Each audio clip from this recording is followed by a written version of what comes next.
ஒரு அழகான கடற்கரை, சுற்றுலா பயணிகள் நிறைய பேர் அங்க வந்து போறது வழக்கம்.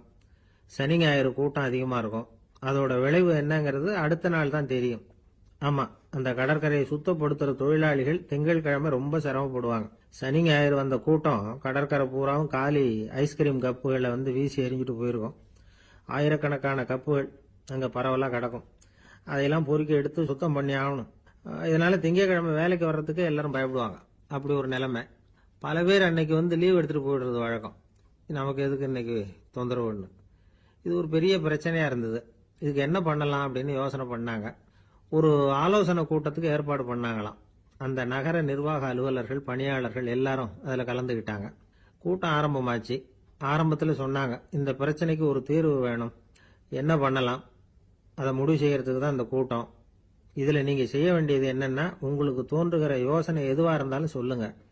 கொஞ்சம் கூட தயக்கம் வேண்டாம். நாம சொல்ற யோசனை ஈடுபடுமா படாதா அப்படின்னு எல்லாம் யோசிக்க வேணாம். எல்லாருடைய யோசனைகளையும் அப்படியே பதிவு செய்துக்கிறோம். கடைசியா அதுல இருந்து ஒரு சிறந்த யோசனையை தேர்வு பண்ணி அதை பயன்படுத்தலாம். இந்த சந்தர்ப்பத்தில் இன்னொரு முக்கியமான வேண்டுகோள், எவ்வளவு சாதாரணமான யோசனையா இருந்தாலும் சரி, அது சொல்லும் பொழுது அடுத்தவங்க வந்து ஏளனம் செய்யக்கூடாது. இது ஒரு பெரிய யோசனையா அப்படின்னு சொல்லி எதையும் அலட்சியப்படுத்தக்கூடாது. இதுதான் அந்த கூட்டத்தின் ஆரம்பத்தில் செய்யப்பட்ட அறிவிப்பு. உடனே அந்த கூட்டத்தில் இருந்தவங்க ஆளுக்கு ஒரு யோசனை சொல்ல ஆரம்பிச்சாங்க. ஒருத்தர் எழுந்திருச்சார், இங்க வர்ற சுற்றுலா பயணிகள் கிட்ட ஆளுக்கு $10 ஒரு டெபாசிட் மாதிரி வைப்பு பணமா வாங்கிக்கணும். காலி ஐஸ்கிரீம் கப்பை திருப்பி கொடுத்தா அந்த பணத்தை திருப்பி கொடுத்துடலாம். இப்படி ஒரு ஏற்பாடு பண்ணிட்டா கப்புகளை தேடி பொறுக்கிட்டு இருக்க வேண்டியதில்லை, எல்லாம் ஒரே இடத்துக்கு வந்து சேர்ந்துரும். அப்படியே நாம வந்து தூக்கிட்டு போய் ஒரு இடத்துல கொட்டி போடலாம் அப்படின்னாரு. இன்னொருத்தர் எழுந்திருச்சார், கப்பை வந்து கீழே போட்டா $50 அபராதம் அப்படின்னு அங்கங்க போர்டு எழுதி வச்சுடலாம். கப்புகளை போடுறதுக்கு அங்கங்க பெரிய கூடைகளை வச்சுடலாம். நாம சாவகாசமா அந்த கூடைகளை சேகரம் பண்ணிக்கலாம் அப்படின்னாராம். இன்னொருத்தர் எழுந்திருச்சு கொஞ்சம் கோபமா பேசினார். கப்புகளை வந்து அவங்க வாயிலேயே திணிச்சுடணும், அதுகளை மொன்னு சாப்பிட்டு பார்த்தா தான் தெரியும் அது எவ்வளவு கஷ்டங்கிறது அப்படின்னு ரொம்ப கடுமையா பேசியிருக்காரு. இது வேடிக்கையா தெரிஞ்சாலும் இந்த யோசனையும் பதிவு செஞ்சுக்கிட்டாங்களாம். இப்படி பல யோசனைகள். கடைசியா எல்லாத்தையும் படிச்சு பார்த்துட்டு பரிசீலனை பண்ணாங்க. அப்புறம் தான் யோசனை வந்தது. இவர் வேடிக்கையா சொன்னது, கப்புகளை அவங்கவுங்க வாயிலேயே திணிச்சு சாப்பிட சொல்லணும், அதுதான் தண்டனைன்னார்ல. ஏன் அப்படி சாப்பிடுறது மாதிரியே கப்புகளை தயார் பண்ணா என்ன அப்படின்னு சிந்திக்க ஆரம்பிச்சாங்களாம். ஆகா, அதுதான் சரின்னு ஒரு முடிவுக்கு வந்தாங்க. அதுல இருந்து உருவானதுதான் இந்த வேஃபர் கப்ஸ். ஐஸ்கிரீமை சாப்பிட்டு முடிச்சதும் கப்பையும் சாப்பிட்டுடலாம். கோன் ஐஸ்கிரீம் சாப்பிடுறோம்ல, அதுதான். அமெரிக்காவில் மியாமி கடற்கரையில ரொம்ப காலமா இருந்துகிட்டு வந்த குப்பை பிரச்சனைக்கு இப்படிதான் ஒரு தீர்வு வந்துதான். இதுல இருந்து நாம புரிஞ்சுக்க வேண்டியது என்னன்னா, நாம அன்றாட எத்தனையோ பிரச்சனைகளை சந்திக்கிறோம், அதுக்கெல்லாம் தீர்வு உண்டு. அது எங்க ஒளிஞ்சிருக்குன்னு கண்டுபிடிக்கணும். அந்த அந்த யோசனையையும் நல்லா தீவிரமா யோசிக்கணும். யாரு என்ன யோசனை சொன்னாலும் அதை வந்து அலட்சியப்படுத்தக்கூடாது, அக்கறையோட கவனிக்கணும், அதை யோசிச்சு பார்க்கணும். ஒரு அம்மா தன்னோட வீட்டுக்காரரை ஒரு மனநல மருத்துவர்கிட்ட அழைச்சிட்டு வந்தாங்களாம். டாக்டர், இவருக்கு கோன் ஐஸ்கிரீம் பிடிக்கல, பேப்பர் கப்புல இருக்கிற ஐஸ்கிரீம் தான் வேணும்னு அடம் பிடிக்கிறார் அப்படின்னாங்களாம். அது ஒன்றும் தப்பு இல்லையேன்னாராம் டாக்டர். இதுக்கு அந்த அம்மா சொன்னாங்களாம், இவர் கப்பு ஐஸ்கிரீம் வாங்குறதுல தப்பு இல்லை டாக்டர், பிரச்சனை அது இல்லை. அப்புறம் வேற என்னன்னு கேட்டிருக்காரு. வாங்கினதும் ஐஸ்கிரீமை கீழே கொட்டிவிட்டு அந்த பேப்பர் கப்பை மட்டும் விரும்பி சாப்பிடுறார், அதனாலதான் உங்ககிட்ட அழைச்சிட்டு வந்தேன் அப்படின்னு. ஒரு சிகை அலங்கார கூடம். ரொம்ப சுறுசுறுப்பா எல்லாரும் வேலை செஞ்சுட்டு இருக்கிறாங்க. முடிவெட்டிக்க வந்திருக்கிறவங்க நிறைய பேர், எல்லாரும் வரிசையா உட்காந்துருக்கிறாங்க. அந்த சமயத்துல திடீர்னு கதவை திறந்துட்டு ஒருத்தர் உள்ள வர்றார். அவரு ஒரு பெரிய மனிதர். அவரும் முடிவெட்டிக்கிறதுக்காக தான் உள்ள வந்திருக்கிறார். அவரை பார்த்த உடனே அங்க வரிசையில் உட்காந்துருந்தவங்க எல்லாரும் எழுந்திருச்சு அவர்கிட்ட வந்துட்டாங்க. அவரை சுத்தி நின்றுட்டாங்க. எப்படி இருக்கிறீங்க, நல்லா இருக்கீங்களா அப்படின்னு விசாரிக்க ஆரம்பிச்சுட்டாங்க. எல்லாம் முடிஞ்சதும் வந்தவர் கேட்டார், வரிசையில கடைசியா இருக்கிறவர் யார் அப்படின்னு கேட்டார். ஏன்னு கேட்டாங்க. நான் அதுக்கு அடுத்தபடியா உட்காரணும், அதுக்காக தான் கேட்கறேன் அப்படின்னார். உடனே அங்க இருந்தவங்க எல்லாம் என்ன சொன்னாங்க தெரியுமா, நீங்க வந்து வரிசையில காத்திருக்க கூடாது, நீங்க அரசாங்கத்தின் தலைவர், உங்களுக்கு நேரம் முக்கியம், அதனால நீங்க முன்னாடி போங்க அப்படின்னு சொன்னாங்க. ஆனா அதை அவர் கேட்கல. தோழர்களே, உங்களுடைய கருத்துக்கு ரொம்ப நன்றி. எல்லாரும் வரிசையா தான் வரணும், அதுதான் முறை. வரிசையில வரணுங்கிற நடைமுறையை நானும் பின்பற்ற விரும்புறேன். நாம எல்லாரும் சமமானவர்கள் அப்படின்னார். இப்படி சொல்லிவிட்டு வரிசையில கடைசியா இருந்த ஒரு நாற்காலியில போய் உட்காந்துக்கிட்டார். தன் சட்டை பையில இருந்த ஒரு செய்தித்தாளை எடுத்தார், படிக்க ஆரம்பிச்சிட்டார். ஆனா அங்க இருந்தவங்களால இதை வந்து பார்த்துக்கிட்டு சும்மா இருக்க முடியல. ஒருத்தர் எழுந்திருச்சு வந்தார். ஐயா, இப்ப என்னுடைய முறை வந்திருக்குது, நான் தான் போக வேண்டிய முறை. உங்களை இங்க காத்திருக்க வைக்கிறத விட ஒரு 5 ஆண்டுகளுக்கு கூட நான் முடிவெட்டிக்காமே இருந்துட முடியும் அப்படின்னார். அவர் மறுபடியும் சொன்னார், ஐயா, நீங்க வரிசை முறையை தாண்டி போக விருப்பப்படல, சரி, ஆனா என்னுடைய முறையை மாத்தி கொடுக்கறதுக்கு எனக்கு முழு உரிமை இருக்குது. இதுக்கு பதிலா உங்களுடைய கடைசி இடத்தை நான் எடுத்துக்கிறேன், இதை நீங்க மறுக்க முடியாதுன்னார். அங்க இருந்த மற்றவங்களும் இதை ஒரு மனசா வற்புறுத்த ஆரம்பிச்சிட்டாங்க. அந்த பெரிய மனிதர் பார்த்தார், சரின்னு கடைசியா ஒத்துக்கிட்டார். அவர் யார் தெரியுமா? அவர் தான் மாவீரர் லெனின். ரஷ்யாவில் கிரெம்ளின் சிகை அலங்கார கூடத்துல தான் இது நடந்தது. எல்லாரும் இந்நாட்டு மன்னர்கள்னு வாயளவுல பேசுறதுல என்ன பிரயோஜனம்? நாம எல்லாரும் சமம்ங்கிறத நடைமுறையில கடைபிடிச்சு காட்டினவங்க கொஞ்சம் பேர் தான். அவங்கள ஒருத்தர் தான் லெனின். வரிசையில் நின்று வர்றதுங்கிறது ஒரு சிறந்த பண்பு, உயர்ந்த பண்பு. இன்னைக்கு பல இடங்கள்ல அது நமக்கு தேவைப்படுது. ஒரு ரேஷன் கடைவாசல், கடை திறக்கிறதுக்கு முன்னாடியே எல்லாரும் வரிசையில் நின்றுட்டாங்க. கடைசியா வந்த ஒருத்தர் கியூவில் முன்னாடி போறதுக்கு முயற்சி பண்றார். ஏற்கனவே நின்றுட்டு இருக்கிறவங்க அவரை முன்னாடி போறதுக்கு விட மாட்டேங்கிறாங்க. கடைசியா போய் நில்லையா அப்படின்னு எல்லாரும் கத்துறாங்க. அது அவர் காதுல வாங்கல. முண்டி அடிச்சுக்கிட்டு முன்னாடி போறதுக்கே முயற்சி பண்ணிட்டு இருக்கிறார். எல்லாரும் சேர்ந்து அவரை வலுக்கட்டாயமா இழுத்து கொண்டாந்து பின்னாடி கொண்டு போய் நிறுத்திவிட்டாங்க. நிறுத்திவிட்டு சொன்னாங்க, இதை பாருப்பா, நாங்க இருக்கிற வரைக்கும் நீங்க முன்னாடி போய் எதையும் வாங்க முடியாது, தெரிஞ்சுக்கோ அப்படின்னாங்க. இப்போ அந்த ஆள் சொன்னாராம், நான் இங்க பின்னாடி நிக்கிற வரைக்கும் நீங்களும் எதுவும் வாங்க முடியாது அப்படின்னாராம். ஏன்னு கேட்டிருக்கிறாங்க. நான் தான் அந்த கடையை திறக்க வேண்டிய ஆள் அப்படின்னா கேட்டான். ஒரு நாள் ராமர் அரசவையில உட்கார்ந்துருக்கிறார். ராமராஜ்யம் நடந்துகிட்டு இருந்த நேரம். அந்த சமயத்துல ஒரு நாய் அரச சபைக்கு வந்துதான். அது தலையில அடிபட்டு ரத்தம். அந்த கோலத்துல அது அங்க வந்தது. எல்லாரும் ஆச்சரியமா அதை பார்த்தாங்க. ராமரும் அந்த நாயை பார்த்தார்.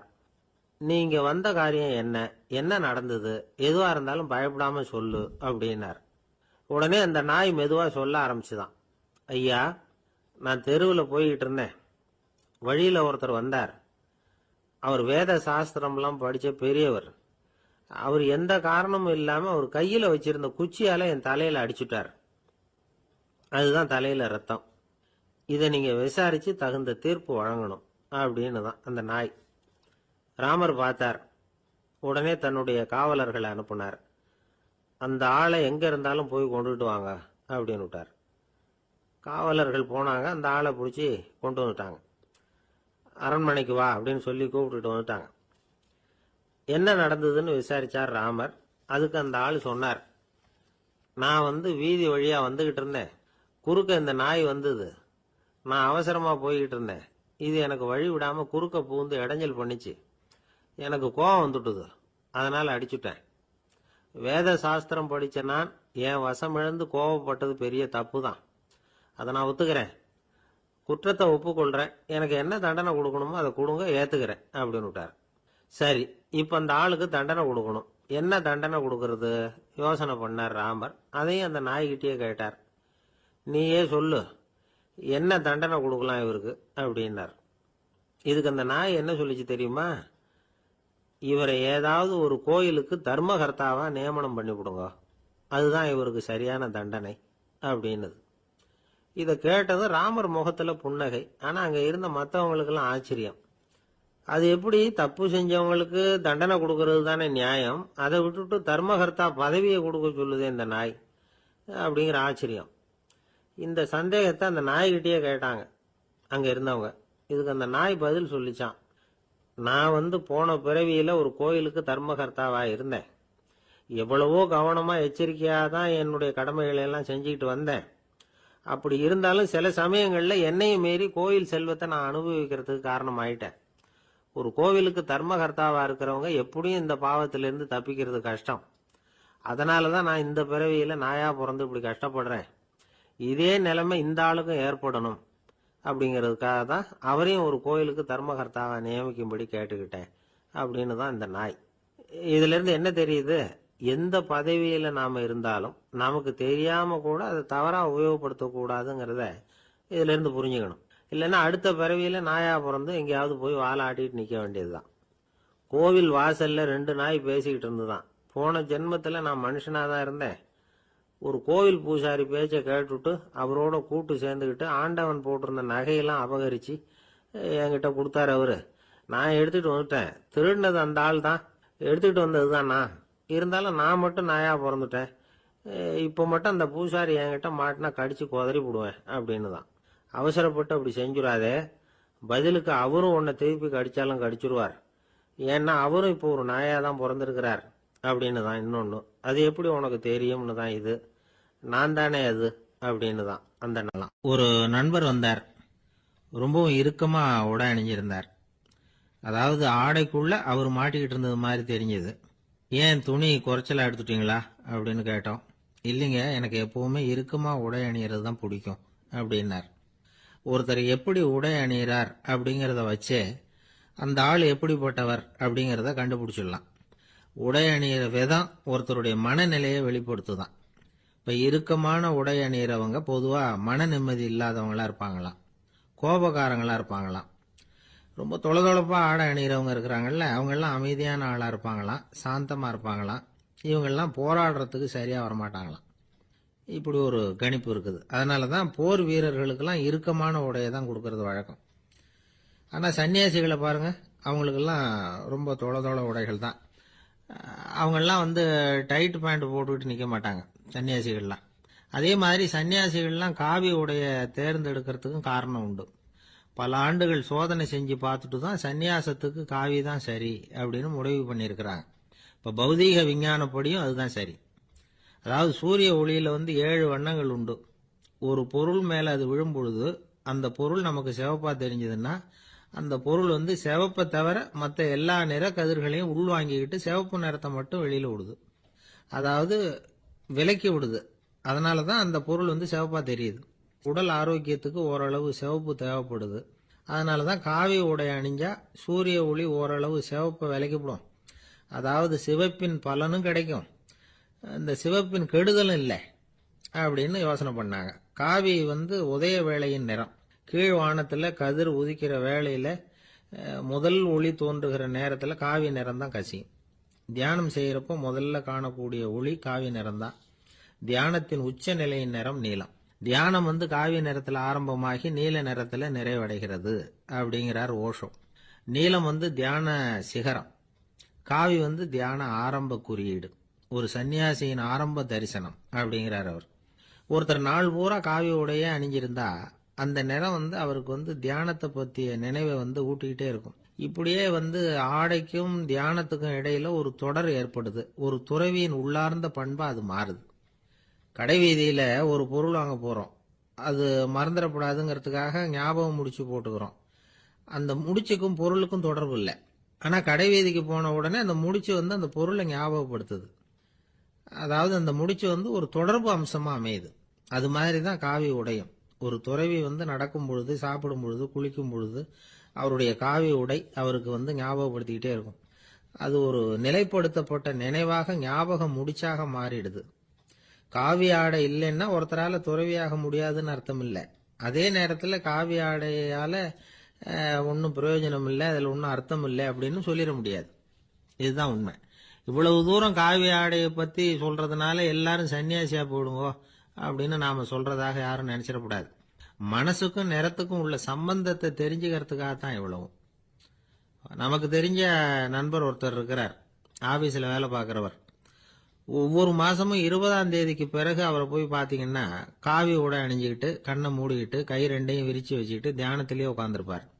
ஏன் இப்படி பண்றீங்கன்னு கேட்டேன். அதாவது 20ஆம் தேதிக்கு பிறகு என் கையில ஒரு பைசா கூட கிடையாது, ஒரு சன்னியாசி லெவல்ல இருக்கிறேன், என்கிட்ட எதுவும் செலவுக்கு கேட்காத அப்படின்னு என் மனைவிக்கு நாசூக்கா உணர்த்துறதுக்காக அப்படி உட்கார்ந்துருப்பேன் அப்படின்னு விளக்கம் கொடுக்கிறார். நமக்கு முன்னாடி நமக்கு வேண்டிய ஒருத்தர் ஒரு கிளாஸ்ல நமக்கு பழச்சாறு கொண்டாந்து வைக்கிறாருன்னு வச்சுங்க. உடனே நாம என்ன பண்ணுவோம்? எடுத்து கிடுகிடுன்னு சாப்பிட்ருவோம், அடுத்தவங்க யாரும் வர்றதுக்குள்ள. அதை விட்டுட்டு அதை கொண்டாந்து வச்சவர்கிட்டயே அதோட விலை என்ன அப்படி இப்படின்னு நான் கேட்டுக்கிட்டு இருப்போம். நாம கேட்க மாட்டோம். ஆனா காந்திஜி அப்படி கேட்டாராம். எப்ப தெரியுமா? 1935. அந்த வருஷம் மே மாசத்துல ஒரு நாள் காந்திஜி டெல்லியில இருக்கிறார். அப்ப அவருக்கு 2 டம்ளர் மாம்பழச்சாறு கொண்டாந்து கொடுக்குறாங்க. அதை வாங்குறார். இதோட விலை என்ன அப்படின்னு கேட்டார் காந்திஜி. யாருகிட்ட கேட்டாருன்னா மனுபென் காந்தி கிட்ட கேட்கிறார். அவங்க தான் கொண்டாந்து கொடுக்குறாங்க. காந்திஜிக்கு உதவி செய்யறதுக்காக அவர் கூடவே இருந்தவங்க அவங்க. அவங்க கிட்ட தான் கேட்கிறாரு. காந்திஜி சும்மா வேடிக்கைக்காக இப்படி கேட்கிறாருன்னு நினைச்சுட்டாங்க அந்த அம்மா. அதுவும் இல்லாம அதோட விலையை கேட்டா காந்திஜி நிச்சயமா அதை சாப்பிட மாட்டார் அப்படிங்கிற பயம் வேற. அதனால அந்த அம்மா பதில் எதுவும் சொல்லாம கம்முன்னு இருந்துட்டாங்க. கொஞ்ச நேரம் ஆச்சு. அந்த பழச்சாறு வச்ச இடத்துல அப்படியே இருக்குது. வச்ச இடத்துல வச்சபடியே இருக்கு. காந்திஜி அதை சாப்பிடவே இல்லை. மனுபென் காந்தி பார்த்தாங்க. மெதுவா காந்திஜி கிட்ட போய் அதை சாப்பிடுங்களேன் அப்படின்னாங்க. பழச்சாறு விலை என்னன்னு கேட்டேன். அதுக்கு பதில் இல்லை. அது முதல் தப்பு. பதிலை எதிர்பார்த்திருந்தும் அதை பத்தி விசாரிக்கல. அது ரெண்டாவது தப்பு. இப்படி 2 தப்புகளை பண்ணிவிட்டு என்கிட்ட வந்து இதை சாப்பிடுங்கன்னு சொன்னா அது எப்படி அப்படின்னு கேட்டாராம் காந்திஜி. மனுபென் காந்தி என்ன சொல்றதுன்னு தெரியாம திகைச்சு போய் நின்றுகிட்டு இருந்தாங்க. காந்திஜி தொடர்ந்து சொன்னாராம். இப்ப என் முன்னாடி வச்சிருக்கிற இந்த பழச்சாறு விலை சுமாரா ஒரு ₹1/2 இருக்கும். அது அந்த காலத்து மதிப்பு. இந்த பழச்சாறு இல்லாம கூட என்னால இருக்க முடியும். ஆனா அவசியமான பொருள்களை வாங்கறதுக்கு கூட சக்தி இல்லாத மக்கள் இந்த நாட்டில் நிறைய பேர் இருக்கிறாங்க. அப்படி இருக்கிறப்போ எனக்கு என்னத்துக்கு இந்த விலை உயர்ந்த பானம்? இதை இப்போ நான் சாப்பிட்டா என் உடம்பு வேணும்னா ஆரோக்கியமாகலாம். ஆனா என் மனசு அமைதி அடையாது. எனக்கு என்னுடைய உடல் ஆரோக்கியத்தை விட மன ஆரோக்கியம் தான் முக்கியம். அதனால இதை நான் சாப்பிட மாட்டேன், எடுத்துட்டு போயிடு அப்படின்னாராம். அந்த சமயத்துல ஒரு அகதி பொண்ணு 2 குழந்தைகளோட காந்திஜியை பார்க்கறதுக்காக வந்தது. வணக்கம் சொல்லிச்சு. காந்திஜி உடனே தனக்கு முன்னாடி இருந்த பழச்சாற்றை எடுத்து அந்த பொண்ணுகிட்டையும் குழந்தைகள்கிட்டையும் கொடுத்து சாப்பிட சொன்னார். அவங்க அதை வாங்கி ரொம்ப சந்தோஷத்தோட சாப்பிட்டாங்களாம். அதை பார்த்த காந்திஜி முகத்துல ஒரு புன்னகை, ஒரு பரவசம், ஒரு திருப்தி. அவர் மனசு நிறைஞ்சி இருந்தது. அப்போ அவர் சொன்னாராம், ஆண்டவன் எனக்கு எப்பவும் சரியான சமயத்துல கை கொடுப்பாருங்கிறது அதுக்கு இதுதான் அத்தாட்சி.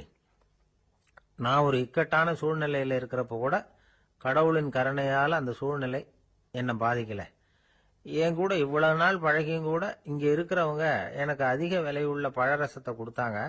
ஆனா சரியான நேரத்துல அதை சாப்பிட வேண்டியவங்களை என்கிட்ட அனுப்பி வச்சு என்ன சந்தோஷப்படுத்தினார் கடவுள். அவருக்கு நன்றி அப்படின்னாராம் மகாத்மா காந்தி. உடல் ஆரோக்கியத்தை விட மன ஆரோக்கியம்தான் எனக்கு முக்கியம்னு சொன்னார் பாருங்க. அதை நாம எல்லாரும் மனப்பூர்வமா இன்னைக்கு சிந்திச்சு பார்க்கணும். இந்த காலத்துல எல்லாரும் அப்படியா நினைக்கிறாங்க?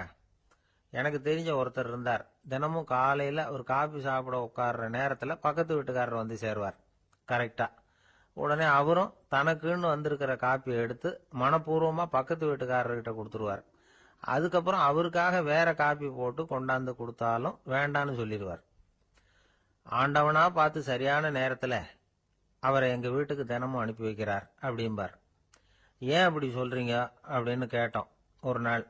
அதுக்கு அவர் சொல்றார், எனக்கு என்னோட உடல் ஆரோக்கியம்தான் முக்கியம். இத கடவுள் புரிஞ்சுக்கிட்டு எங்க வீட்டு காப்பியை சாப்பிடுறதுக்கு தினமும் அடுத்த வீட்டுக்காரனை அனுப்பி வைக்கிறார் அப்படின்னாரு. கணவன் மனைவி அன்பா இருக்கணும், ஒருத்தர் ஒருத்தர் நல்லா புரிஞ்சுக்கணும், விட்டு கொடுக்கற மனப்பான்மை வேணும். அதுதான் ஒரு நல்ல குடும்பம். இன்னைக்கு பல குடும்பங்கள்ல அர்த்தமில்லாத சண்டைகள் தான் அதிகம். கிராமப்புறங்கள்ல வேடிக்கை ஒரு கதை சொல்லுவாங்க. ஒரு ஊர்ல ஒரு ஆள் இருந்தான். வேலை வெட்டி இல்லாம சும்மாவே இருந்தான். அவனுக்கு கல்யாணம் பண்ணி வச்சாங்களாம். மனைவி வந்து சேர்ந்தா. சும்மாவே உட்காந்துருக்கிறியே, ஏதாவது சம்பாதிக்கிற வழியை பாரு அப்படின்ட்டு இருக்கா. அதுக்கு தான் யோசனை பண்ணிட்டு இருக்கிறேன், ஒரு அருமையான ஐடியா அப்படின்னு நானா. என்ன அது சொல்லு அப்படின்னு இருக்கா அவ. ஒரு ஆட்டுக்குட்டி வாங்க போறேன்னு இருக்கான். அதை வாங்கி என்ன பண்ண போறேன்னா, அந்த குட்டி வளரும், பெருசாகும், அதுக்கப்புறம் அது நிறைய குட்டி போடும் அப்படின்ட்டு இருக்கான். சரி, அப்புறம் என்ன, அதையெல்லாம் சந்தையில் கொண்டுட்டு போய் வித்துவிட்டு அந்த காசுக்கு ஒரு எருவு மாடு வாங்கலாம். சரி, அது எதுக்கு? எருவு மாடு நிறைய பால் கொடுக்கும், அதை கொண்டுட்டு போய் பால் பண்ணையில் கொடுப்பேன், அல்லது நானே வித்துருவேன், கை நிறைய காசு கிடைக்கும். அதுக்கப்புறம் ஒரு பசுமாடு வாங்குவேன், பாலையும் விற்கலாம், நாமளும் காய் போட்டு சாப்பிடலாம், இப்படிலாம் சொல்லியிருக்கான். அப்போ அந்த பொண்ணு சொல்லிச்சான், அடுத்த தெருவில் இருக்கிற எங்க அம்மா வீட்டுக்கும் கொஞ்சம் பால் கொடுத்து அனுப்பலாம் அப்படின்ட்டு இருக்கான் அந்த பொண்ணு. இந்த இடத்துல கணவனுக்கு கோவம் வந்துட்டுது. அது எப்படி உங்க அம்மா வீட்டுக்கு எதுக்கு கொடுக்கணும், அதெல்லாம் முடியாதுன்னு இருக்கான். இந்த இடத்துல சண்டை ஆரம்பமாயிட்டுது. கொஞ்ச நேரத்துல 2 பேரும் சத்தம் போட ஆரம்பிச்சுட்டாங்க. கடுமையான சண்டை நடக்கிறத பக்கத்து வீட்டுக்காரன் காதுல வாங்கினான். அவன் ஓடியாந்தான். அவனுக்கு தெரியும், வாங்காத மாட்டுக்காக இப்படி சண்டை போட்டுக்கிட்டு இருக்கிறாங்கிறது அவனுக்கு புரியும். அவன் ஓடி வந்து சொன்னான், ஏண்டா உன்னோட பசுமாட்டை ஒழுங்கா கட்டி போடக்கூடாதான்னு இருக்கான். என்னடா சொல்றேன்னா இவன், உன் மாடு என் தோட்டத்தில் வந்து மேய்ஞ்சுட்டுது, பயிரெலாம் நாசமாயிட்டுது, 10,000 ரூபா அளவுக்கு சேதம், அதை வாங்கிட்டு போகிறதுக்கு தான் வந்தேன், குடுறா 10,000 நானா. இவன் அரண்டு போயிட்டான். அப்புறம் சொன்னான், டேய் நான் இன்னும் மாடே வாங்கலையே, அதுக்குள்ளே அது வந்து எப்படிடா உன் தோட்டத்தில் மேயும், என்னடா உளர்றேன்னு இருக்கான். நீ தாண்டா இப்போ உளறிக்கிட்டு இருக்க, மாடே வாங்கலை, அதுக்குள்ளே எப்படிடா வந்து உன்னுடைய மனைவி அவங்க அம்மா வீட்டுக்கு பால் கொடுத்து அனுப்ப முடியும் அப்படின்னு அவன் கேட்டானா. நம்மளுக்கு இப்போ தான் புத்தி வந்துதான். அர்த்தமே இல்லாத சண்டை போட்டுக்கிட்டு இருக்கிறோம் அப்படிங்கிறத அவன் புரிஞ்சுக்கிட்டானான். இது நம்ம முன்னோர்கள் சொல்லியிருக்கிற ஒரு கதை. சண்டையில தான் அர்த்தம் இல்லையே தவிர கதையில் அர்த்தம் உண்டு. அதாவது இல்லாத விஷயங்களுக்காக சண்டை போட்டுக்கிட்டு இல்லறத்தை வீணாக்கிக்கிட்டு இருக்கிற மனிதர்கள் இன்றைக்கு நிறைய பேர் இருக்கிறாங்க. ஒருத்தன் தன்னுடைய மனைவியை பத்தி மாமனார்கிட்ட புகார் சொன்னானா, மாமா உங்க பொண்ணு அர்த்தமில்லாத சண்டை போடுறா, எதுக்கு எடுத்தாலும் எடுத்தெறிஞ்சு பேசுறா அப்படின்னு இருக்கான். நீ எப்படி மாப்பிள்ளை அதை சமாளிக்கிற அப்படின்னு கேட்டிருக்காரு அவரு. அவ எடுத்தெறியறது என் மேல படாம ஒதுங்கி நின்னுகிற அப்படின்னு நானா. இந்த உலகமே ஒரு நாடக மேடை, நாம எல்லாரும் நடிகர்கள். இது வந்து ஞானிகள் சொல்றது. இது ஒரு பக்கம் இருக்கட்டும். இந்த உலகத்துக்குள்ள எத்தனையோ நாடக மேடைகள், எத்தனையோ நடிகர்கள், எத்தனையோ நாடகங்கள், இதெல்லாம் எப்படி ஆரம்பமாச்சு, அதுதான் இன்னைக்கு தகவல். அதாவது ஆதி மனிதன் பேச ஆரம்பிக்கிறதுக்கு முன்னாடி சைகையாலேயே எல்லாத்தையும் சொல்லிட்டு இருந்தான். அதனால அப்பவே நடிப்பு ஆரம்பமாயிட்டுது. முதல்ல ஒரு வேட்டையத்தான் அவன் வந்து நடிச்சு காட்டியிருப்பான்.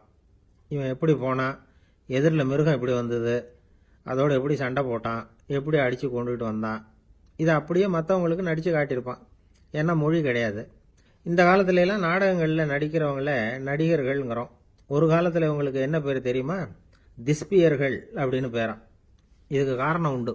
அதாவது 2000 வருஷத்துக்கு முன்னாடி கிரீஸ் நாட்டில் திசிபியஸ் அப்படின்னு ஒரு ஆள் இருந்தான். அவன் ஒரு பெரிய நாடக கலைஞன். அவன் சில இளைஞர்களை சேர்த்துக்கிட்டான், பயிற்சி கொடுத்தான், நாடக குழுவை உருவாக்கினான், நடிகர்களையும் நாடகத்துக்கு தேவையான பொருள்களையும் ஏற்றிக்கிட்டு போகிறதுக்கு ஒரு வண்டியையும் தயார் பண்ணான். அந்த வண்டியிலேயே அவன் வந்து கிரேக்க நாடு பூராவும் சுற்றினான், ஊர் ஊராக நாடகம் போட்டான். ஒரு ஊருக்கு போனதும் அங்கே நாடகம் நடத்த தியேட்டர் இருக்கா அப்படிங்கலாம் பார்க்கறது இல்லை அவன். ஏன்னா அப்போலாம் தியேட்டர்னா என்னென்ன தெரியாது. நாடகம்னா அது ஒரு மூடிய கொட்டைக்குள்ளே தான் நடத்தணுங்கிறது அப்போ யாருக்குமே தோணலை. இந்த வண்டி போகும், அதுவே ஒரு பகுதி அப்படியே ஒரு மேடை மாதிரி விரிச்சிக்கும், அதில் ஏறி நின்றுக்கிட்டு நாடகத்தை நடித்து காட்டுவாங்களாம். மக்கள்லாம் எதிரில் தரையில் உட்காந்து அதை பார்த்துக்கிட்டு இருக்கிறது. உலகத்தின் முதல் நடமாடும் தியேட்டர் இதுதானா. இந்த திசிபிஎஸ் தான் முதலாக உலகத்தில் நாடகம்ங்கிற பொழுதுபோக்கை நடத்தி காட்டினவன் அப்படின்னு சொல்கிறாங்க. அவன் சொந்தமாக நாடகம் எழுதுனான், நடித்தான், நாடகத்தை இயக்கினான். அதனால தான் அவனை வந்து first man of the theatre அப்படின்னு சொல்லுவாங்க. அவன் தான் நாடக மேடையின் முன்னோடி. கிரேக்கர் காலத்திலேயே நாடக ஆசிரியர்கள், நடிகர்கள், ரசிகர்கள் இவங்கெல்லாம் உருவாயிட்டாங்களாம். நாடகத்தின் சரித்திரத்தில் இந்த 3 பிரிவும் ரொம்ப முக்கியம். அதாவது கிரேக்க தியேட்டர்கள்லாம் திறந்த வெளி மேடைகள் தான். பெரும்பாலும் மலைச்சரிவுகள், அதுவே படிப்படியாக பண்ணியிருப்பாங்க. கீழே அரைவட்ட வடிவில் மேடை, அதுக்கு ஆர்கெஸ்ட்ரான்னு பேர். பிற்காலத்தில் இதில் உட்காந்து இசைக்குழுவினர் வந்து வாய்ச்சதுனால இசைக்குழுவுக்கே ஆர்கெஸ்ட்ராங்கிற பேர் வந்துட்டுது. இப்போ கிரேக்க தியேட்டர்களில் ஒன்று, அதோட காலம் வந்து கிமு 340. அதை இன்னமும் பாதுகாத்து வச்சிருக்கிறாங்களாம். எபிடாரஸ் அப்படிங்கிற இடத்துல அது இருக்குதான். இன்னமும் அந்த தியேட்டரை பயன்படுத்திக்கிட்டு வர்றாங்களாம். சிறந்த கிரேக்க நாடகங்கள்லாம் அங்கே நடிக்கிறாங்களாம். ஆரம்ப காலத்திலேயே கட்டணம் கிடையாது. அப்புறம் பின்னாடி தான் நுழைவு கட்டணம்லாம் அப்படியே வந்துட்டு தான். நடிகர்கள் வந்து பளபளப்பான ஆடைகள் உடுத்தியிருப்பாங்களாம்.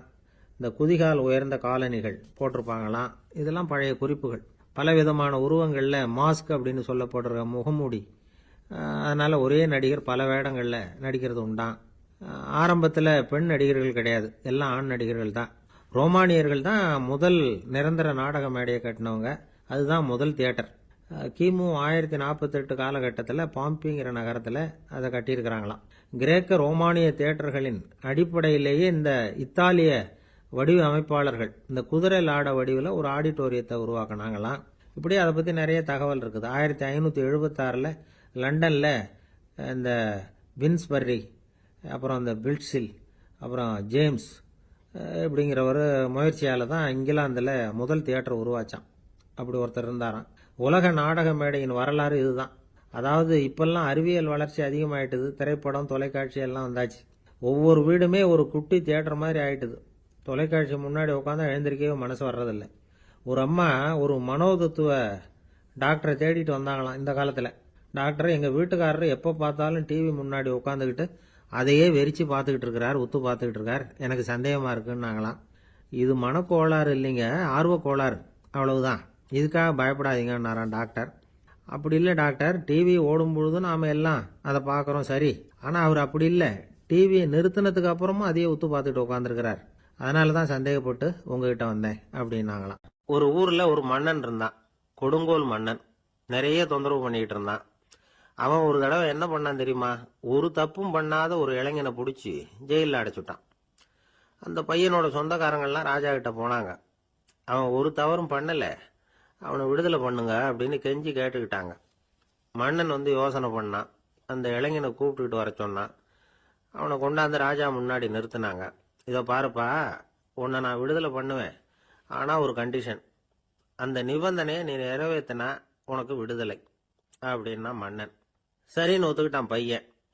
மன்னன் கண்டிஷன் என்னங்கிறத சொன்னான். உங்ககிட்ட ஒரு செம்மறி ஆட்டை கொடுக்க போறேன், 1 மாசத்துக்கு அதுக்கு தேவையான தீனியையும் கொடுக்க போறேன், 1 மாசம் கழிச்சு அந்த ஆட்டை எடை போட்டு பார்ப்பேன், அந்த ஆட்டின் எடை கொஞ்சம் கூட கூடி இருக்கக்கூடாது, எடை கூடி இருந்தா உனக்கு விடுதலை கிடையாது, என்ன சொல்ற அப்படின்னா. பையனுக்கு ஒன்றும் புரியல, பயமா போயிட்டுது, குழம்பிக்கிட்டே நின்றுகிட்டு இருக்கிறான். சரி, ஒரு நாள் டைம் தரேன், நல்லா யோசனை பண்ணி பார்த்துட்டு நாளைக்கு உன் முடிவை சொல்லு அப்படின்னா மன்னன். பையன் கவலையோட வெளியில வந்தான். அங்க ஒரு பெரியவர் நின்றுகிட்டு இருந்தார். அவர்கிட்ட விஷயத்த சொன்னான். அந்த பெரியவர் இந்த பையனுக்கு காதோட காதா ஒரு வழியை சொல்லி கொடுத்தார். அதை கேட்டதும் பையன் மறுபடியும் மன்னன் முன்னாடி நின்னா, உங்க நிபந்தனையை ஏத்துக்கிறேன்னு சொன்னான். மன்னன் ஒரு ஆட்டுக்குட்டியையும் அதுக்கு 1 மாசத்துக்கு தேவைப்படுற தீவனத்தையும் கொடுக்கும்படியா உத்தரவு போட்டான். கொடுத்தாங்க, ஓடிட்டு போயிட்டான். 1 மாசம் தினமும் தவறாம அந்த தீவனத்தை ஆட்டுக்குட்டிக்கு போட்டுக்கிட்டு இருக்கிறான். 1 மாசம் கழிச்சு அந்த ஆட்டை அரண்மனைக்கு ஓட்டிகிட்டு போனான். மன்னன் அதை எடை போட்டு பார்க்கறான், எடை கூடவே இல்லை, அப்படியே தான் இருக்குது. உடனே போட்ட நிபந்தனைப்படி அந்த இளைஞனை விடுதலை பண்ணிவிட்டான். சரி, ஆட்டுக்கு எடை கூடாம இருக்கிறதுக்கு அந்த பெரியவர் சொல்லி கொடுத்த யோசனை என்ன அப்படின்னா, அது வேற ஒண்ணும் இல்லை. அந்த ஆட்டுக்கு எதிரில் அது கண்ணுல படுற மாதிரி ஒரு ஓநாயை கட்டி போட சொன்னார், அவ்வளவுதான். ஆட்டுக்கு ஓநாய்ங்கிறது பிறவி பகை. ஓநாயை பார்த்தா ஆடு நடுங்க ஆரம்பிச்சிரும், அவ்வளவு பயம். தினமும் அந்த ஆடு பயந்துகிட்டே தீனி சாப்பிட்டுது, எடை கூடல, அதுதான் ரகசியம். இது சின்ன பிள்ளைங்களுக்கான ஒரு கதை. இதுல இருந்து தெரிஞ்சுக்க வேண்டிய உண்மை என்னன்னா, நாமெல்லாம் சாப்பிடுறப்ப மனசும் உடம்பும் அமைதியா இருக்கணும், அப்பதான் அது உடம்புல ஒட்டும். அவசரத்திலையும் பயத்திலையும் சாப்பிட்டா அது சரியா ஜீரணம் ஆகாது. இன்னொரு ராஜா இருந்தார். அவரும் ஒரு இளைஞனை ஜெயிலில் அடைச்சு விட்டார். விடுதலை பண்ணணும்னா ஒரு கண்டிஷன்னாரு. என்னன்னு கேட்டான். ஒரு ஆட்டுக்குட்டியை அவன் முன்னாடி கொண்டாந்து நிறுத்துவேன், நீ அதுகிட்ட ஒரு கேள்வி கேட்கணும், அதுக்கு சரியான பதிலை சொல்லணும், அப்படி செஞ்சுட்டா உனக்கு விடுதலைன்னார். இளைஞன் யோசனை பண்ணி பார்த்தான். சரின்னு ஒத்துக்கிட்டான். அது பிரகாரமே ஆட்டுக்குட்டிய பதில் சொல்ல வச்சுட்டான். என்ன நடந்தது தெரியுமா? ஆட்டுக்குட்டியை கொண்டாந்து நிறுத்தினாங்க. இவன் மெதுவா அதுகிட்ட போனான். அது காது கிட்ட போய் ஏப்ரலுக்கு அடுத்த மாசம் என்ன மாசம்னு கேட்டான். அது உடனே மேன்னு கத்திச்சு. இவன் விடுதலை ஆயிட்டான். ஒருத்தர் குதிரை ரேஸுக்கு போனார், பணம் கட்டினார், தோத்து போயிட்டார். மறுபடியும் போனார், பணம் கட்டினார், தோத்து போனார். அடுத்த தடவையும் பணம் கட்ட போனப்போ அவரை தடுத்து கேட்டோம், ஏன் சார், ஏற்கனவே விட்டது போதாதா, இன்னமும் இருக்கிறத விடணுமா அப்படின்னு கேட்டோம். விட்டதையெல்லாம் மொத்தமா எடுக்க வேணாமா சார், அதுக்காக தான் தொடர்ந்து பணம் கட்டுறேன்னாரு அவரு. இவரை திருத்துறது ரொம்ப கஷ்டம். இது ஒரு மனநோய். மனநோய்கள்ல பல வகை உண்டு. மனநோய்கள் பிரிவு அட்டவணையில சூதாட்டம்ங்கிறது அவதியுறும் நோய் அப்படிங்கிற தலைப்புல வருது. சூதாட்டம் 2 வகைப்படும்னு சொல்றாங்க உளவியல் நிபுணர்கள். ஒரு வகை எப்படின்னா, நண்பர்களோட சேர்ந்துகிட்டு மகிழ்ச்சியும் கிளர்ச்சியும் அடையறதுக்காக ஈடுபடுறது, பிரச்சனைகளை தீர்க்கறதுல ஒரு ஆர்வம், கேளிக்கைக்காக கொஞ்சம் விட்டு பிடிக்கிறது அப்படிங்கிற மனுஷனுடைய அடி மனசுல உள்ள விபரீத பிணைய சுபாவம், இதெல்லாம் அதுக்கு காரணம். இன்னொரு வகை எப்படின்னா, சூதாட்டத்தில் ஈடுபட்டு ஒரு கட்டாய நிலைமைக்கு ஆளாயிடுறது, செய்ய ஈடுபடு அப்படின்னு மனசு ஒரு வெறித்தன்மையை தூண்டிக்கிட்டே இருக்கும். இப்படிப்பட்டவங்களுக்கு நாம தோத்துக்கிட்டு இருக்கோம்ங்கிறது தெரியும், நாம ஜெயிக்கிறதுக்கான சந்தர்ப்பம் இல்லைங்கிறதும் தெரியும். இதனால நமக்கும் கஷ்டம், நம்ம சுத்தி இருக்கிறவங்களுக்கும் கஷ்டங்கிறதும் புரியும். அப்படி இருந்தும் சூதாடுவாங்க. இதுக்கு காரணம் சூதாடியின் பகற்கனவு அப்படிங்கிறாங்க நிபுணர்கள். இந்த நிலைமைக்கு கட்டாய சூதாட்டம் அல்லது நிர்பந்த சூதாட்டம் அப்படின்னு பேர் வச்சிருக்கிறாங்க. இப்படிப்பட்ட ஆசாமி இருக்கிறது பூரா விட்டுருவான், கடன் வாங்குவான், திருடுவான், இருந்தாலும் என்னைக்காவது ஒரு நாள் ஜெயிச்சிருவேன் அப்படின்னு சொல்லிக்கிட்டே இருப்பான். விட்டதை எடுத்துருவேங்கிற ஒரு நம்பிக்கை சுடர் அவனுக்குள்ள எரிஞ்சுக்கிட்டே இருக்கும். இவனை மனநோயாளி அப்படின்னு சொல்லிட முடியாதான். என்ன காரணம்னா, இது மாதிரி ஆளுங்க கிட்ட மன போராட்டமோ கவலையோ பதட்டமோ இருக்கிறது இல்ல. சில விசேஷமான குணங்கள் இவங்க கிட்ட உண்டு. எதிர்ப்பு உணர்ச்சி, சிறுபிள்ளைத்தனம், சட்ட திட்டங்களையும் சம்பிரதாயங்களையும் உட தெரியாத மனப்போக்கு, பொறுப்பில்லாத தன்மை, நெறி தவறி நடக்கிறது எல்லாம் இவங்க கிட்ட உண்டு.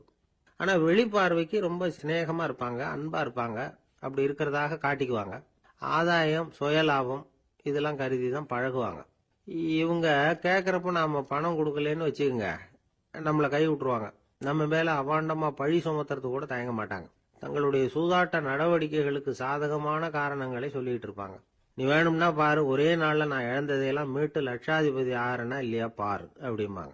தோத்து போறத ஒரு படிப்பினையா இவங்க எடுத்துக்கிறதே இல்லை. தோத்து போறதுலேயே இவங்களுக்கு ஒரு அலாதியான சுகம். தனக்குத்தானே துன்பத்தை வரவழைச்சிக்கிட்டு இன்பம் அடையிறதுக்கு தன்வதை சுகம் அப்படின்னு பேர். இவங்கெல்லாம் அந்த ரகம்.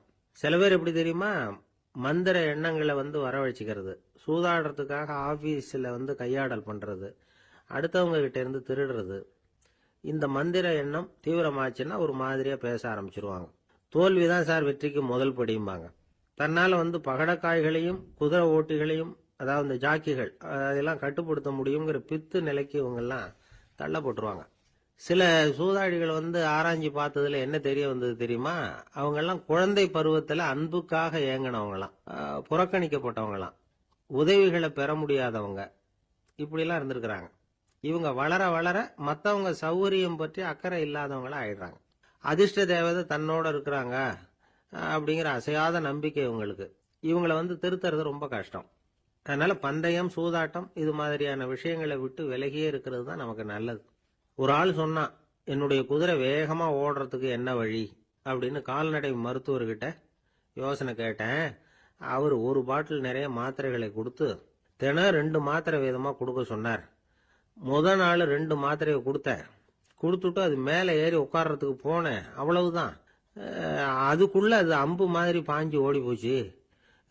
நான் இன்னும் உட்காரவே இல்லை, அதுக்குள்ள பாஞ்சு ஓடி போச்சு அப்படின்னா. அடடா, அப்புறம் நீங்க என்ன பண்ணீங்க அப்படின்னு கேட்டாங்க. என்ன பண்றது, மீதி மாத்திரை பூராவே நான் முழுங்கி விட்டு அதுக்கப்புறம் துரத்தி பிடிச்சி அது மேலே ஏறி உட்கார்ந்தேன் அப்படின்னா அவன். ஒரு நீதிமன்றம், அங்க ஒரு கொலை வழக்கு சம்பந்தமா விசாரணை நடந்துகிட்டு இருக்குது. அந்த வழக்கறிஞர் ரொம்ப தீவிரமா வாதாடிக்கிட்டு இருக்கிறார். தன்னுடைய கட்சிக்காரர் நிரபராதிங்கிறது அவருக்கு நல்லா தெரியும். அதனாலதான் அவர் சார்பா வாதாடுறதுக்கே ஒத்துக்கிட்டார். அப்படி அவர் மும்முரமா வாதாடிக்கிட்டு இருக்கிற சமயத்துல அவசரமா தந்தி ஒன்று சேர்ந்தது. அதை வாங்கி படிச்சு பார்த்தார். அதுக்கப்புறம் அதை மடிச்சு தன்னுடைய கோட்டு பையில வச்சுக்கிட்டு தொடர்ந்து வாதாட ஆரம்பிச்சிட்டார். பேசி முடிச்சாரு. அதுக்கப்புறம் அங்க கோர்ட்ல இருந்த சக வக்கீல்கள் அவர்கிட்ட வந்தாங்க. தந்தி ஒன்று வந்ததே, என்ன விஷயம் அப்படின்னு விசாரிச்சாங்களாம். அப்போ அவர் சொல்லியிருக்கிறார், ஊர்ல சிகிச்சைக்காக போயிருந்த என்னுடைய மனைவி இறந்து போனதா தந்தி வந்திருக்குது அப்படின்னாராம். மற்ற வக்கீல்களுக்கு அதிர்ச்சி. என்னங்க இது, மனைவி இறந்ததை விட கேஸ் முக்கியமா உங்களுக்கு அப்படின்னு கேட்டிருக்கிறாங்க. இறந்து போன என் மனைவி மறுபடியும் திரும்பி வர போறதில்ல. ஆனா என்னுடைய கட்சிக்காரர் ஒரு கொலை வழக்கில் மாட்டிக்கிட்டார். அவரோ நிரபராதி. அவர் உசுரை நான் காப்பாற்ற வேணாமா, இதுதான் என்னுடைய கடமை அப்படின்னாராம். இப்படி இவர் சொன்னது எல்லாரும் அப்படியே திகைச்சு போய் நின்னுட்டாங்களாம். சரி, கடமைக்கு முக்கியத்துவம் கொடுத்த அந்த வழக்கறிஞர் யார் தெரியுமா? அவர் தான் இரும்பு மனிதர் சர்தார் வல்லபாய் பட்டேல். குஜராத் மாநிலத்தில் 1875 அக்டோபர் 31 அன்றைக்கு ஜாவேரி பாய் அப்படிங்கிறவருக்கு 4வது பிள்ளையா அவர் பிறந்தாராம். இந்த ஜாவேரி பாய் யார் தெரியுமா? ஜான்சி ராணி லட்சுமி பாய் போர் படையில ஒரு வீரரா பணிபுரிஞ்சவர். இளம் வயசுல வல்லபாய் படேல் ரொம்ப சிரமப்பட்டு படிச்சிருக்கார். விடாமுயற்சி வெற்றியை கொடுத்தது. கல்லூரியிலையும் காலடி வச்சார். அதுக்கப்புறம் வக்கீல் பட்டத்தையும் வாங்கினார். பிரிட்டிஷ் ஆட்சி நடந்துகிட்டு இருந்த சமயம் குஜராத்தை சேர்ந்த பர்டோலி தாலுகாவில் விவசாயிகள் மேல அரசாங்கம் திடீர்னு நில வரியை வசதி விட்டுதான். ஏழை விவசாயிகள் ரொம்ப கஷ்டப்பட்டிருக்காங்க. அரசாங்கம் வரி செலுத்தாத விவசாயிகளின் நிலங்களை எல்லாம் ஜப்தி செஞ்சுதான். அரசாங்கத்தை எதிர்க்கிறவங்களையெல்லாம் கைது பண்ணி சிறையில் அடைச்சுட்டாங்களாம். சில பேர் வீடு வாசல் ஆடு மாட்டையெல்லாம் வித்து கூட வரி கட்ட வேண்டிய நிலைமைக்கு ஆளாயிட்டாங்க. வழக்கறிஞர் வல்லபாய் படேல் நில வரியை உடனே ரத்து பண்ணணும் அப்படின்னு பம்பாய் கவர்னருக்கு ஒரு கடிதம் எழுதினார். எந்த பலனும் இல்லை. உடனே எல்லா விவசாயிகளையும் அணி திரட்டினார். அதுக்கு தானே தலைமை தாங்கினார். சத்தியாகிரகம் நடத்தினார். அந்த பகுதியில் எந்த வேலையும் நடக்கல. வேற வழி இல்லை. ஆட்சியாளர்கள் உடனே வரியை ரத்து பண்ணாங்க. சிறையில் இருந்தவங்களெல்லாம் வெளில விட்டாங்க. 1928 ஆகஸ்ட் 6 சர்க்காருக்கும் விவசாயிகளுக்கும் இடையில ஒரு உடன்பாடு ஏற்பட்டது. அதுக்கப்புறம் தான் நிலைமை சரியா போச்சான். வல்லபாய் பட்டேலின் பொது சேவையை பாராட்டின பொதுமக்கள் அவருக்கு சர்தார் அப்படிங்கிற பட்டத்தை கொடுத்தாங்களாம். சர்தார்னா தலைவர் அல்லது தளபதினு அர்த்தம். இரும்பு மனிதர்னு இவருக்கு பேரு. இருந்தாலும் நகைச்சுவை உணர்வும் இவருக்கு நிறைய உண்டு. ஒரு தடவை ஒரு பத்திரிகை நிருபர் வந்திருக்கார். சர்தார் பட்டேல் கிட்ட அவருக்கு பிடிச்ச பண்பாடு கலாச்சாரம் எது அப்படின்னு கேட்கணும்னு ஆசை. அதனால அவரை பார்த்து கேட்டாராம், ஏங்க உங்களுக்கு பிடிச்ச கல்ச்சர் எது அப்படின்னு கேட்டிருக்கார். இதுக்கு சர்தார் பட்டேல் சொன்ன பதில் என்ன தெரியுமா? எனக்கு பிடிச்ச கல்ச்சர் அக்ரிகல்ச்சர் அப்படின்னு. ஒரு அப்பாவுக்கு 2 பிள்ளைங்க. மூத்தவன் ரொம்ப அடக்கம். அப்பா எது சொன்னாலும் கேட்பான். பெரியவங்களுக்கு கீழ்ப்படிஞ்சு நடப்பான். இளையவன் அப்படி இல்லை. தான் நினைச்சதை தான் சொல்லுவான், செய்வான். அடுத்தவங்க சொல்றதை கேட்க மாட்டான், அடங்கி நடக்க மாட்டான். இந்த 2 பேர்ல யாரை உங்களுக்கு பிடிக்கும்? பெரியவனை தான் பிடிக்கும். ஏன்னா அவன் தான் சொல்ற பேச்சை கேட்கறவன் அப்படின்னு சொல்லுவீங்க. ஆனா ஒரு ஞானி என்ன சொல்றாரு தெரியுமா? ஒரு குழந்தை அதன் அறிவுக்காக மதிக்கப்பட வேண்டுமே தவிர அதனுடைய கீழ்ப்படியும் தன்மைக்காக அல்ல அப்படிங்கிறார். நம்ம குழந்தைகளை சுயமா சிந்திக்கிறதுக்கு நாம விடுறதில்ல. மற்றவங்களை பார்த்து காப்பி அடிக்கிறதுக்கு தான் நாம அவங்களுக்கு கற்றுக் கொடுக்குறோம். புகழ்பெற்ற மனிதர்கள் சிலருடைய பேரை சொல்லி நீயும் அவர் மாதிரி ஆகணும், இவர் மாதிரி ஆகணும் அப்படின்னு சொல்லிட்டே இருக்கிறோம். குழந்தைகள் தங்களுடைய தனித்தன்மையை வளர்த்துக்கிறதுக்கு நாம தடையா இருக்கிறோம். ஒரு குழந்தைகிட்ட அனாவசியமா நம்பிக்கையை வளர்த்துடக்கூடாது. எந்த கோட்பாட்டையும் திணிக்கக்கூடாது. நாம ஏற்கனவே அர்த்தமில்லாத கருத்துக்களையும் கொள்கைகளையும் மனசுல போட்டு நிரப்பி வச்சிருக்கிறோம். இந்த உலகத்துக்கு புதுசா சேர்ந்திருக்கிற ஒரு குழந்தையின் தூய்மையான மனசுல நம்ம கருத்துக்களை அறிமுகம் செய்ய அல்லது திணிக்கிறதுக்கு நமக்கு எந்த அதிகாரமும் கிடையாது. ஒரு குழந்தைய நீ இந்த மதத்தை சேர்ந்தவன் அப்படின்னு பிறந்ததுமே ஒரு முத்திரை குத்தி போடுறோம். இது அதோட சுதந்திரத்தை ஆரம்பத்திலேயே கிள்ளி எறியறது மாதிரி தான். நீங்க ஒரு மதத்தின் வழிமுறைகளை கடைபிடிச்சிட்டு வர்றீங்க, அந்த வழியில போய்கிட்டு இருக்கிறீங்க, சரி, அதனால போறீங்க. அதுக்காக உங்க குழந்தையையும் அதே வழியில தான் வரணும் அப்படின்னு கட்டாயப்படுத்துறதுக்கு உங்களுக்கு என்ன உரிமை இருக்குது? அந்த குழந்தை சுயமா சிந்திச்சு ஒரு முடிவுக்கு வரட்டுமே, அதுக்கு நீங்க ஏன் தடையா இருக்கிறீங்க? நமக்கு உண்மையிலேயே நம்ம குழந்தை மேல அன்பு இருந்தா இது மாதிரி திணிப்பு வேலைகளை செய்யக்கூடாது. திணிப்பு வேலைகளிலிருந்து குழந்தைகளை காப்பாத்தினா போதும். அதுதான் ரொம்ப முக்கியம். அடுத்த தலைமுறை அற்புதமான தலைமுறையா உருவாகும். நாம தான் சாதி மத சங்கடங்கள்ல மாட்டிக்கிட்டு தவிக்கிறோம். அவங்களாவது சாதி மத வேறுபாடு இல்லாத சமுதாயத்தை பார்க்கட்டுமே, அந்த சௌகரியங்களை அனுபவிக்கட்டுமே. அதுக்கு நாம என்ன செய்யணும்னா ஒன்னும் செய்யாம இருந்தா போதும். ஒரு குழந்தைகிட்ட நம்ம கருத்தை திணிக்கும் பொழுது என்ன ஆகுது தெரியுமா? அது அவனை அவங்கிட்ட இருந்தே அப்புறப்படுத்தி விடுது. அவனுடைய தனித்தன்மையை அழிச்சுடுது. அவனை ஒரு எல்லைக்குள்ள திணிச்சுடுது. இதெல்லாம் அன்புங்கிற பேரால பெற்றோர்கள் செய்யற தப்பு. இதெல்லாம் கேட்டுக்கிட்டு இந்த காலத்துல அப்பா ஒருத்தர் சொன்னார், நான் கருத்துக்களை எல்லாம் என் பையன்கிட்ட திணிக்கிறது இல்லைங்க, ஆனா அதிகமா சாப்பிட சொல்லி கட்டாயப்படுத்துவேன் அப்படின்னார். உங்க வீட்டு சமையல் அவ்வளவு நல்லா இருக்குமான்னு கேட்டாங்க. நல்லா இருந்தா நான் ஏன் அவனை சாப்பிட சொல்லி கட்டாயப்படுத்த போறேன் அப்படின்னு. ஒரு சராசரி மனிதனுடைய இயல்பு என்ன? இன்பம் வந்தா துள்ளி குதிப்பான், துன்பம் வந்தா சோர்ந்து போய் ஒரு மூலையில உட்காந்துருவான். இவன் தான் சராசரி மனிதன். ஆனா ஒருத்தன் இன்பம் வந்தா அதுக்காக மகிழ்ச்சி அடையறது இல்ல, துன்பம் வந்தா அதுக்காக சோர்ந்து போறது இல்ல அப்படின்னு வச்சுக்கோங்க. அப்படி இருந்தா அவன் சாதாரண ஆள் கிடையாது. ஒரு ஊர்ல ஒரு ஞானி இருந்தார். அவரை தேடிட்டு ஒரு பெரியவர் வந்தார். ஐயா, ஞானத்துல சிறந்த ஞானம் எது அப்படின்னு கேட்டாராம். இதுக்கு அந்த ஞானி என்ன பதில் சொன்னார் தெரியுமா? இன்பத்தினால மகிழ்ச்சி அடையாமலும் துன்பத்தினால சோர்வு அடையாமலும் இருக்கிறது தான் அந்த ஞானம், பெரிய ஞானம் அப்படின்னாராம். சரி சுவாமி, அப்படிப்பட்ட ஞானம் உங்களுக்கு எப்படி வந்ததுன்னு கேட்டிருக்காரு இவரு. அதை நான் ஒரு கழுதைகிட்ட இருந்து கத்துக்கிட்டேன் அப்படின்னாராம் அவரு. இவருக்கு ஒன்றும் புரியல. ஒரு மாதிரியா முழிச்சிருக்கிறார். இதை அவர் புரிஞ்சுக்கிட்டார். நீங்க நாளைக்கு காலையில நம்முடைய ஆசிரமத்துக்கு வாங்க, புரிய வைக்கிறேன்னாராம். சரின்னு இவர் போயிட்டார். மறுநாள் காலையில ஆசிரமத்துக்கு சேர்ந்தார். ஞானி அவரை கூப்பிட்டு உட்கார வச்சார். வாங்க, இப்படி உட்காருங்க, கொஞ்ச நேரத்துல இந்த வழியா ஒரு கழுதை போகும், அதை கவனிச்சு பாருங்கன்னாராம். இவருக்கு இன்னமும் ஒன்றும் புரியாம போச்சு, ஒரே குழப்பம். இருந்தாலும் அந்த ஞானி சொன்னது மாதிரியே உட்கார்ந்துருக்கிறார். கொஞ்ச நேரத்துல அந்த வழியா ஒரு கழுதை போச்சு. அது முதுக நிறைய அழுக்கு மூட்டைகள், அதை சுமந்துக்கிட்டு போகுது. ஒரு சலவை தொழிலாளி அதை ஓட்டிட்டு போறார். கொஞ்ச தூரத்துல ஒரு ஆறு இருக்கு. அங்க போய் துணியெல்லாம் சுத்தப்படுத்திக்கிட்டு சாயந்தரமா திரும்பி இந்த வழியாவே வருவாங்க. ஞானி சொன்னது மாதிரியே இந்த பெரியவர் அழுக்கு மூட்டையை சுமந்துக்கிட்டு போற அந்த கழுதையை கவனிச்சார். கழுதை போயிட்டுது. அதுக்கப்புறம் ஞானியை திரும்பி பார்த்தார். இப்ப அந்த ஞானி சொன்னார், சாயந்தரம் வரைக்கும் நீங்க இங்கேயே இருக்கணும்னார். அதே மாதிரி இவர் இருந்தார். சாயந்தரமா அந்த ஞானி சொன்னார், ஐயா இப்ப கொஞ்ச நேரத்துல அந்த கழுதை இந்த வழியா திரும்பி வரும், அதையும் கவனிச்சு பாருங்கன்னார். இவரும் கவனிச்சு பாக்குறார். கழுதை வந்தது. அது முதுகுல சலவை செய்யப்பட்ட துணி மூட்டை. அது பாட்டுக்கு சுமந்துக்கிட்டு போய்கிட்டு இருக்குது. பெரியவருக்கு ஒன்றும் புரியல. பொறுமை இழந்துட்டார். சரி சுவாமி, இந்த கழுதைக்கும் உங்க ஞானத்துக்கும் என்ன சம்பந்தம் அப்படின்னார். இப்ப அந்த ஞானி விளக்கினார். ஐயா, இந்த கழுதை இதே மாதிரி தினமும் காலையில அழுக்கு மூட்டைகளை சுமந்துக்கிட்டு ஆத்துக்கு போகுது. மாலையில வெண்மையான சுத்தமான துணிகளை சுமந்துக்கிட்டு திரும்பி ஊருக்கு போகுது. காலையில இது போகும் பொழுது முதுகல அழுக்கு மூட்டைகளை சுமந்துக்கிட்டு போறோமேங்கிற வருத்தமும் அதுக்கு கிடையாது.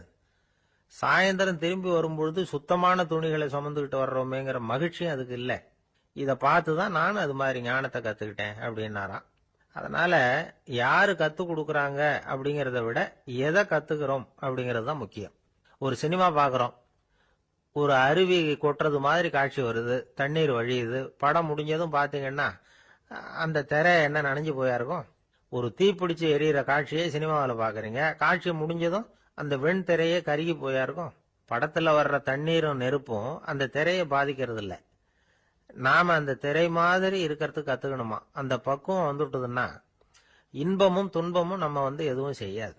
ஒரு சினிமாவை பாக்குற வரைக்கும் சிரிக்கலாம், அழலாம். பார்த்துட்டு வெளியில வரும்பொழுது அழுதுகிட்டே வரக்கூடாது.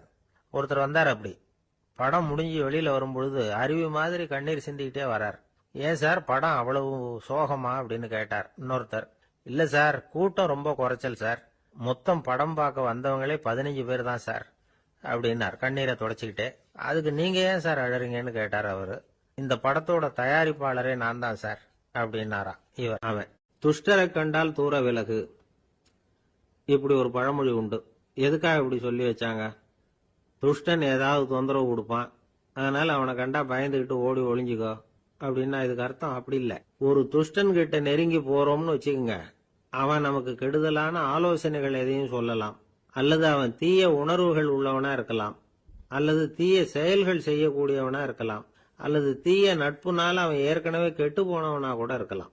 இப்படிப்பட்டவனை நெருங்கி போனா அவனோட பாதிப்பு நமக்கும் வந்துடும். அதனால விலகி போ அப்படின்னு சொல்றாங்க. இதையே கொஞ்சம் விவரமா இப்ப பாப்போமே. இப்ப இந்த துஷ்டர்களை 4 வகையா பிரிக்கிறாங்க. இந்த 4 வகைக்கும் உதாரணம் வேணும்னா வேற எங்கேயும் போக வேண்டியதில்லை, மகாபாரதத்தை பார்த்தாவே போதும். அதுல இந்த 4 வகையான தீயோரும் வர்றாங்க. முதல் வகைக்கு உதாரணம் சகுனி. இவன் மனசுல எப்பவும் தீய எண்ணங்கள் தான் நிறைஞ்சி இருக்கும். கனவுல கூட தீய ஆலோசனைகள். யாராவது ஒருத்தர் நல்லபடியா வாழ்ந்தா அதை இவனால சகிச்சுக்க முடியாது. இப்படிப்பட்டவனோட நெருங்கிய தொடர்பு துரியோதனனுக்கு கிடைச்சது. துரியோதனன் எப்படின்னா அவன் ஏற்கனவே தீய காரியங்கள் செய்யறதுக்கு தயங்காதவன். அப்படிப்பட்டவனுக்கு தீய போதனைகள் செய்யறதுக்கு சகுனி உதவுனா. இந்த 2 பேரோட சகவாசம் இன்னொருத்தனுக்கு கிடைச்சது. அவன் யாருன்னா துச்சாதனன். அவன் தீய நடத்தை உள்ளவன். இந்த 3 பேரும் ஒண்ணு சேர்ந்தா என்னத்துக்கு ஆகும்? உலகமே கெட்டு போடும்ல. இந்த 3 துஷ்டர்களோட நல்லவன் ஒருத்தன் சேர்ந்தான். அவன் தான் கர்ணன். கர்ணன் இயல்பாவே உத்தம குணம் உள்ளவன். அவன் நல்லவங்களோட சேராம இப்படிப்பட்ட கெட்டவங்க கிட்ட நட்பு வச்சுக்கிட்டான்.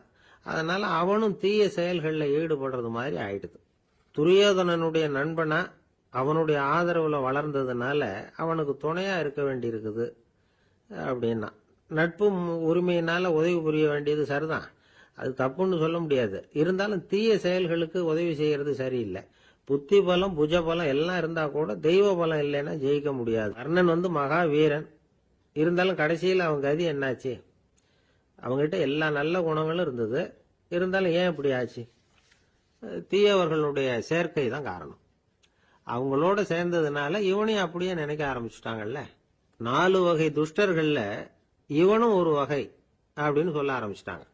அதாவது தீய ஆலோசனைக்கு சகுனி, தீய உணர்வுகளுக்கு துரியோதனன், தீய செய்கைக்கு துச்சாதனன், தீய நட்புக்கு கர்ணன். இப்படி உதாரணம் ஆயிட்டான். அதனாலதான் துஷ்டரை கண்டால் தூர விலகு அப்படின்னு சொன்னாங்க. அது புராண காலம். இப்பெல்லாம் நிலைமை கொஞ்சம் வேற விதமா இருக்குது. அன்னைக்கு ஒரு நாள் அப்படிதான் ஒரு காட்டு பாதையில யாரோ ஒருத்தர் அடிபட்டு கிடந்தார். யாரோ ஒரு துஷ்டன் அவனை அடிச்சு போட்டுட்டு போயிட்டான் போல இருக்கு. அந்த வழியா போன ஒருத்தர் பரிதாபப்பட்டு அவனை போய் தூக்கினார், ஆறுதல் சொன்னார். இத பாருங்க, இந்த வழியா எப்பவும் தனியா வரக்கூடாது. ஏன்னா இங்க ஒரு ரவுடி இருந்துகிட்டு வர்றவங்க போறவங்களெல்லாம் வழிப்பறி பண்ணிட்டு இருக்கிறதா கேள்விப்பட்டிருக்கிறேன் அப்படின்னாராம். இனிமே அப்படி கேள்விப்பட மாட்டீங்க அப்படின்னு அந்த ஆளு. ஏன்னு கேட்டிருக்காரு இவர். அவன் சொல்லியிருக்கான், நான் தான் சார் அந்த ரவுடி. இந்த வழியா போனவங்க கிட்ட தகராறு பண்ணேன். அவங்க தான் என்ன இப்படி அடிச்சு போட்டு என்கிட்ட இருந்த பணத்தை எல்லாம் புடுங்கிட்டு போட்டாங்க சார். காலம் ரொம்ப கெட்டு போச்சு அப்படின்னு ரொம்ப பரிதா. ஒருத்தர் மனசுல நிம்மதி இல்லாம உட்கார்ந்திருந்தார். என்ன சார் விஷயம் அப்படின்னு விசாரிச்சேன். அகலக்கால் வச்சுட்டேன், அதுதான் அவதிப்படுறேன்னார். விவரமா சொல்லுங்கன்னு. வீடு கட்டணும்னு ஆரம்பிச்சேன், வேலை பாதியிலேயே நிக்குது, கையில பணம் இல்லை அப்படின்னார். இது மாதிரி ஆசாமிகள் பல பேரை நீங்க பார்த்துருக்கலாம். இவங்கெல்லாம் சுலபமா மன அழுத்தத்துக்கு ஆளாயிடுறாங்க. மன உளைச்சல், அதாவது ஸ்ட்ரெஸ் அப்படின்னு சொல்றோமே, அதுக்கு அடிப்படையான சில காரணங்கள் உண்டு. அதாவது மிகையாக திட்டமிடுதல் அப்படிங்கறதும் ஒரு முக்கியமான காரணம். நடைமுறை சாத்தியம் என்னங்கிறத மனசுல வச்சுக்கிட்டு எந்த திட்டத்தையும் தீட்டணும், அப்பதான் அது சரியா வரும். ரெண்டாவது காரணம் என்ன தெரியுமா?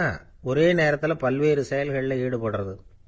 தொலைபேசியில் பேசிக்கிட்டே கையில் இருக்கிற கடிதத்தை படிச்சுக்கிட்டே எதிரில் உட்காந்துக்கிட்டு இருக்கிறவருக்கும் அப்பப்போ பதில் சொல்லிக்கிட்டு மனசில் பல்வேறு சிந்தனைகளை அப்படியே ஓட விட்டுக்கிட்டு இருக்கிறது, இதுவும் மன அழுத்தத்தை உண்டாக்குது. மூணாவது காரணம், எதிலேயும் வெற்றி மட்டும் எதிர்பார்க்கிற ஒருதலைப்பட்சமான ஆர்வம். நாம தொட்டதெல்லாம் வெற்றியாவே முடியணும் அப்படின்னு எதிர்பார்க்கிறவங்க ஏதாவது ஒண்ணுல தோல்வியை கண்டா தோண்டு போயிடுறாங்க. எப்படியும் முடியலாம்ங்கிற எண்ணம் ஏற்கனவே நமக்குள்ள இருந்துட்டுதுன்னா அந்த அவஸ்தை வராது.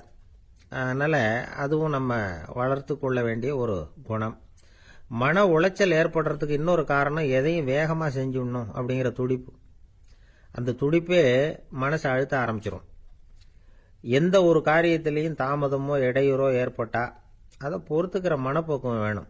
அது இல்லாதவங்க அழுத்தத்துக்கு ஆளாயிடுறாங்க. சில பேர் வேலைன்னு எந்த நேரம் பார்த்தாலும் வேலையே கதின்னு கிடப்பாங்க. பொழுதுபோக்குக்கோ உடற்பயிற்சிக்கோ குடும்பத்தில் உள்ளவங்க அல்லது நண்பர்கள் கூட கலந்துரையாடவோ கொஞ்சம் கூட நேரம் ஒதுக்க மாட்டாங்க. இந்த சுபாவம் மன அழுத்தத்தை உண்டு பண்ணும். இதையெல்லாம் புரிஞ்சுக்கிட்டு அதிலிருந்து விடுபடுறது எப்படின்னு யோசிக்கணும். வல்லுநர்கள் இது தொடர்பாக சில யோசனைகளை சொல்லி வச்சிருக்கிறாங்க. அது என்னன்னா, வாழ்க்கைங்கிறது பிரச்சனைகளால பின்னப்பட்ட ஒன்று. அது எப்பவுமே முடிவடையாத ஒரு தொடர்கதை அப்படிங்கிறத முதல்ல நாம புரிஞ்சுக்கணும். ஒரே நேரத்தில் ஒரு காரியத்தில் மட்டுமே நாம கவனம் செலுத்தணும். அடுத்தவங்க காரியத்தில் தலையிடக்கூடாது. எதையும் பேச ஆரம்பிக்கிறதுக்கு முன்னாடி நம்மை நாமே கேட்டுக்க வேண்டிய கேள்வி 2. 1, நான் சொல்ல போறது ரொம்ப முக்கியமானதா? 2வது, நான் சொல்றத அவங்க கேட்கறதுக்கு ஆசைப்படுறாங்களா? நான் பேசுறதுக்கு அது சரியான நேரம் தானா? இதை யோசிச்சு பார்த்ததுக்கு அப்புறம் எதையும் பேச ஆரம்பிக்கணும். முடிஞ்ச அளவுக்கு வளைந்து போகிற சுபாவத்தை வளர்த்துக்கணும். நம்ம நேரம் விலை மதிப்பு இல்லாதது, அதை வீணாக்கக்கூடாது. சிரிக்க தெரியலனாலும் பரவாயில்ல, முகத்தில் கொஞ்சம் புன்முறுவலாவது காட்டணும். இதெல்லாம் ரொம்ப முக்கியம். அடுத்தவங்க ஏதாவது செஞ்சா உடனே நன்றி சொல்ல மறக்கப்படாது. தினமும் கொஞ்சம் நேரத்தை தனிமையில் செலவு பண்ணணும். மன உளைச்சலிருந்து விடுபடுறதுக்கு 3 முக்கிய வழிகள் சொல்றாங்க. அதை சுருக்கமாக ரெட் அப்படின்னு சொல்றாங்க. RED ஆங்கில எழுத்துல. அந்த முதல் எழுத்து R, அது என்னன்னா ரிலாக்ஸேஷன், அதாவது இடை ஓய்வு. 2வது E எக்ஸர்சைஸ், உடற்பயிற்சி. 3வது டயட், திட்டமிட்ட உணவு முறை. அதனால தியானம், மூச்சு பயிற்சி இதெல்லாம் இந்த இடை ஓய்வுக்கு வழிகள். எந்த வேலையையும் தொடர்ந்து செய்யக்கூடாது. எல்லார்கிட்டையும் கலகலப்பா பழகணும். மாசத்துக்கு ஒரு நாளாவது குடும்பத்தோடு வெளியில போயிட்டு வரணும். சுலபமான உடற்பயிற்சிகளை செய்யலாம். உடற்பயிற்சிங்கிறது நமக்காக நாம செய்கிற ஒரு நீண்ட கால முதலீடு அப்படின்னு சொல்லுவாங்க. அதாவது லாங் டேர்ம் இன்வெஸ்ட்மெண்டா. அளவோட சாப்பிடணும், மெதுவா சாப்பிடணும். இதெல்லாம் கொஞ்சம் மனசுல வச்சுக்கிட்டு நடந்துக்கிட்டா மகிழ்ச்சியா வாழலாம். சில பேர் சாப்பாட்டு விஷயத்துல ரொம்ப அக்கறை எடுத்துக்கிறது உண்டு. ஒரு குண்டு ஆசாமி சாப்பிட உட்கார்ந்தார். முதல்ல ஒரு மாத்திரை சாப்பிட்டார். எதுக்குன்னு கேட்டோம். பசி எடுக்கிறதுக்குன்னார். சாப்பிட்டு முடிச்சார். பிறகு மறுபடியும் ஒரு மாத்திரை சாப்பிட்டார். இது எதுக்குன்னு கேட்டோம். சாப்பிட்டது ஜீரணமாகறதுக்கு அப்படின்னார். ஒரு ஆபீஸ்ல வேலை பார்க்குற ஒருத்தர் ஏதோ தப்பு பண்ணிவிட்டார். உடனே மேல் அதிகாரி அவரை கூப்பிட்டு அனுப்புனார். நீ செஞ்சது தப்புன்னார் கோபமா. இது ஒரு ரகம். சில அதிகாரிகள் இப்படி நீங்கள் செஞ்சது தப்புன்னு சொல்கிறதில்ல, நீங்கள் செஞ்சது சரி அப்படின்னு சொல்கிறதில்ல. எப்படி சொல்லுவாங்கன்னா, நீங்கள் செஞ்சது சரியில்லைன்னு நான் நினைக்கிறேன் அப்படின்னு சொல்லுவாங்களாம். அதாவது சில பேர் நீங்கள் செஞ்சது தப்புங்கிறாங்க, அதையே மாற்றி சொல்கிறாரு இவர், நீங்கள் செஞ்சது சரியில்லைன்னு நினைக்கிறேன். இது ரெண்டும் அர்த்தம் ஒன்று தான், இருந்தாலும் வார்த்தைகள் வித்தியாசம். நிர்வாக திறமை இல்லாத ஒரு அதிகாரி யூ ஆர் ராங் அப்படின்னு சொல்லுவாராம். நிர்வாக திறமை உள்ள அதிகாரியா இருந்தா அதையே கொஞ்சம் மாற்றி I think you are not correct அப்படிம்பாராம். இதுதான் வித்தியாசம். இருந்தாலும் வார்த்தைகளை உபயோகப்படுத்துகிற விதத்தை வச்சு தான் வேலை நல்லா நடக்கிறதும் நடக்காததும் இருக்கு. விவரம் தெரிஞ்சவங்க என்ன சொல்றாங்க தெரியுமா? Be a leader not a boss அப்படிங்கிறாங்க. ஒரு லீடரா இரு, பாஸா இருக்காதே அப்படிங்கிறாங்க. சரி, அப்படின்னா லீடருக்கும் பாஸுக்கும் வித்தியாசம் உண்டா அப்படின்னு கேட்டா இருக்குன்னு சொல்றாங்க. லீடருங்கிறவர் வேற, பாஸுங்கிறவர் வேற. ஒரு லீடர் எப்படி நடந்துக்குவார், ஒரு பாஸ் எப்படி நடந்துக்குவார், இதை முதல்ல நாம தெரிஞ்சுக்கணும். அவங்க எப்படி நடந்துக்குவாங்க அப்படிங்கிறதுக்கு சில விவரங்கள் இருக்கு. அதை கேட்டோம்னா நாம புரிஞ்சுக்கலாம் அதை. அதாவது பாஸுங்கிறவர் விரட்டிக்கிட்டே இருப்பார், லீடருங்கிறவர் ஊக்கப்படுத்திக்கிட்டே இருப்பார். நாளைக்கு சாயந்தரத்துக்குள்ள அந்த வேலையை செஞ்சு முடிக்கலன்னா தொலைச்சு விடுவோம் தொலைச்சி அப்படிம்பார் அவர். இவர் எப்படி சொல்லுவார்னா, இதுவரைக்கும் நீங்க செஞ்சிருக்கிற வேலை ரொம்ப அற்புதம் அப்படிம்பார். பாஸுங்கிறவர் அதிகாரத்தை நம்பி செயல்படுறவர், லீடருங்கிறவர் நல்லெண்ணத்தை நம்பி செயல்படுறவர். நம்ம கிட்ட அதிகாரம் இருக்கு, பவர் இருக்கு, அதனால காரியத்தை சாதிச்சுடலாம் அப்படின்னு நினைக்கிறவர் அவர்.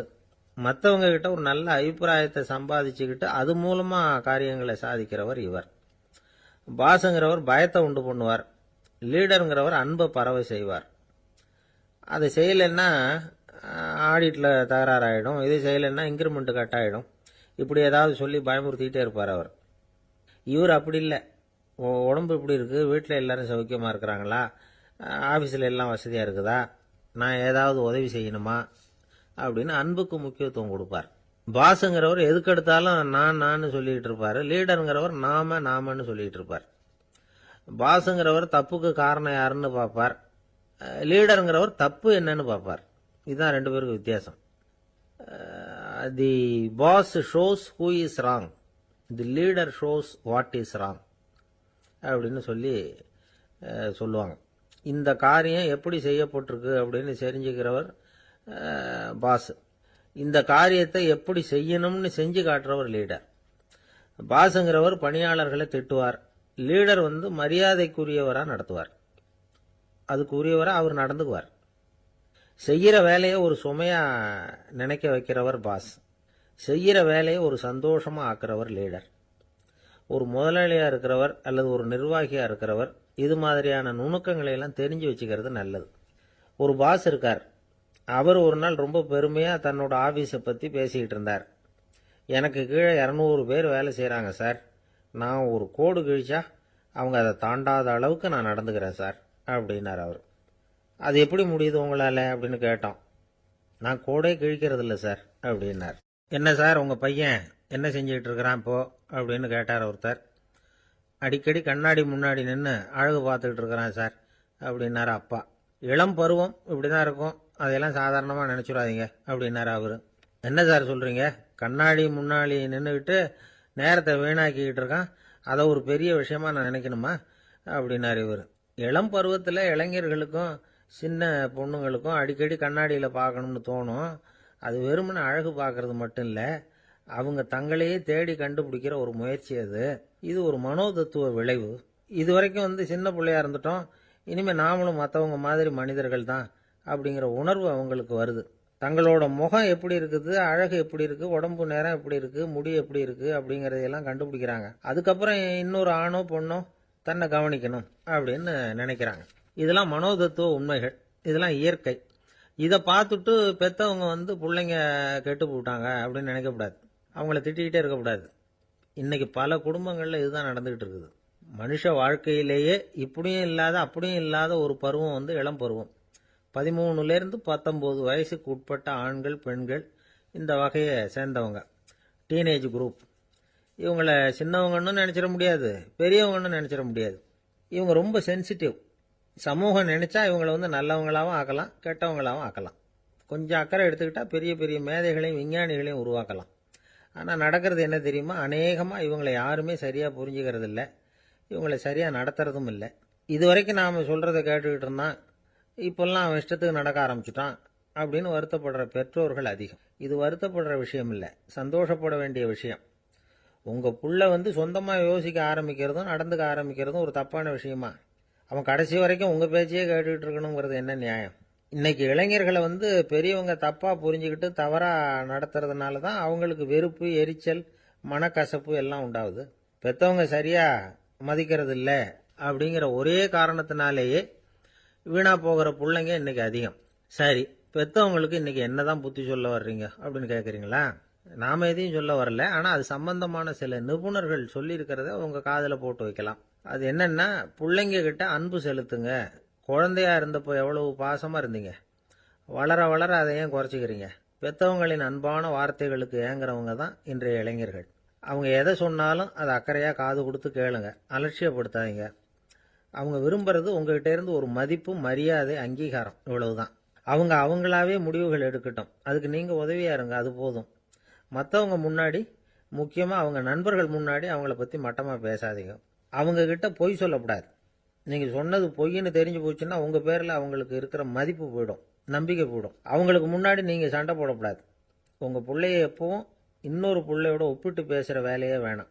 கூட பிறந்த மற்றவங்களோட கூட ஒப்பிடக்கூடாது. இப்படி செஞ்சால் அவன் உங்ககிட்டையும் பிரியமாக இருக்க மாட்டான், அவங்ககிட்டையும் பிரியமாக இருக்க மாட்டான்.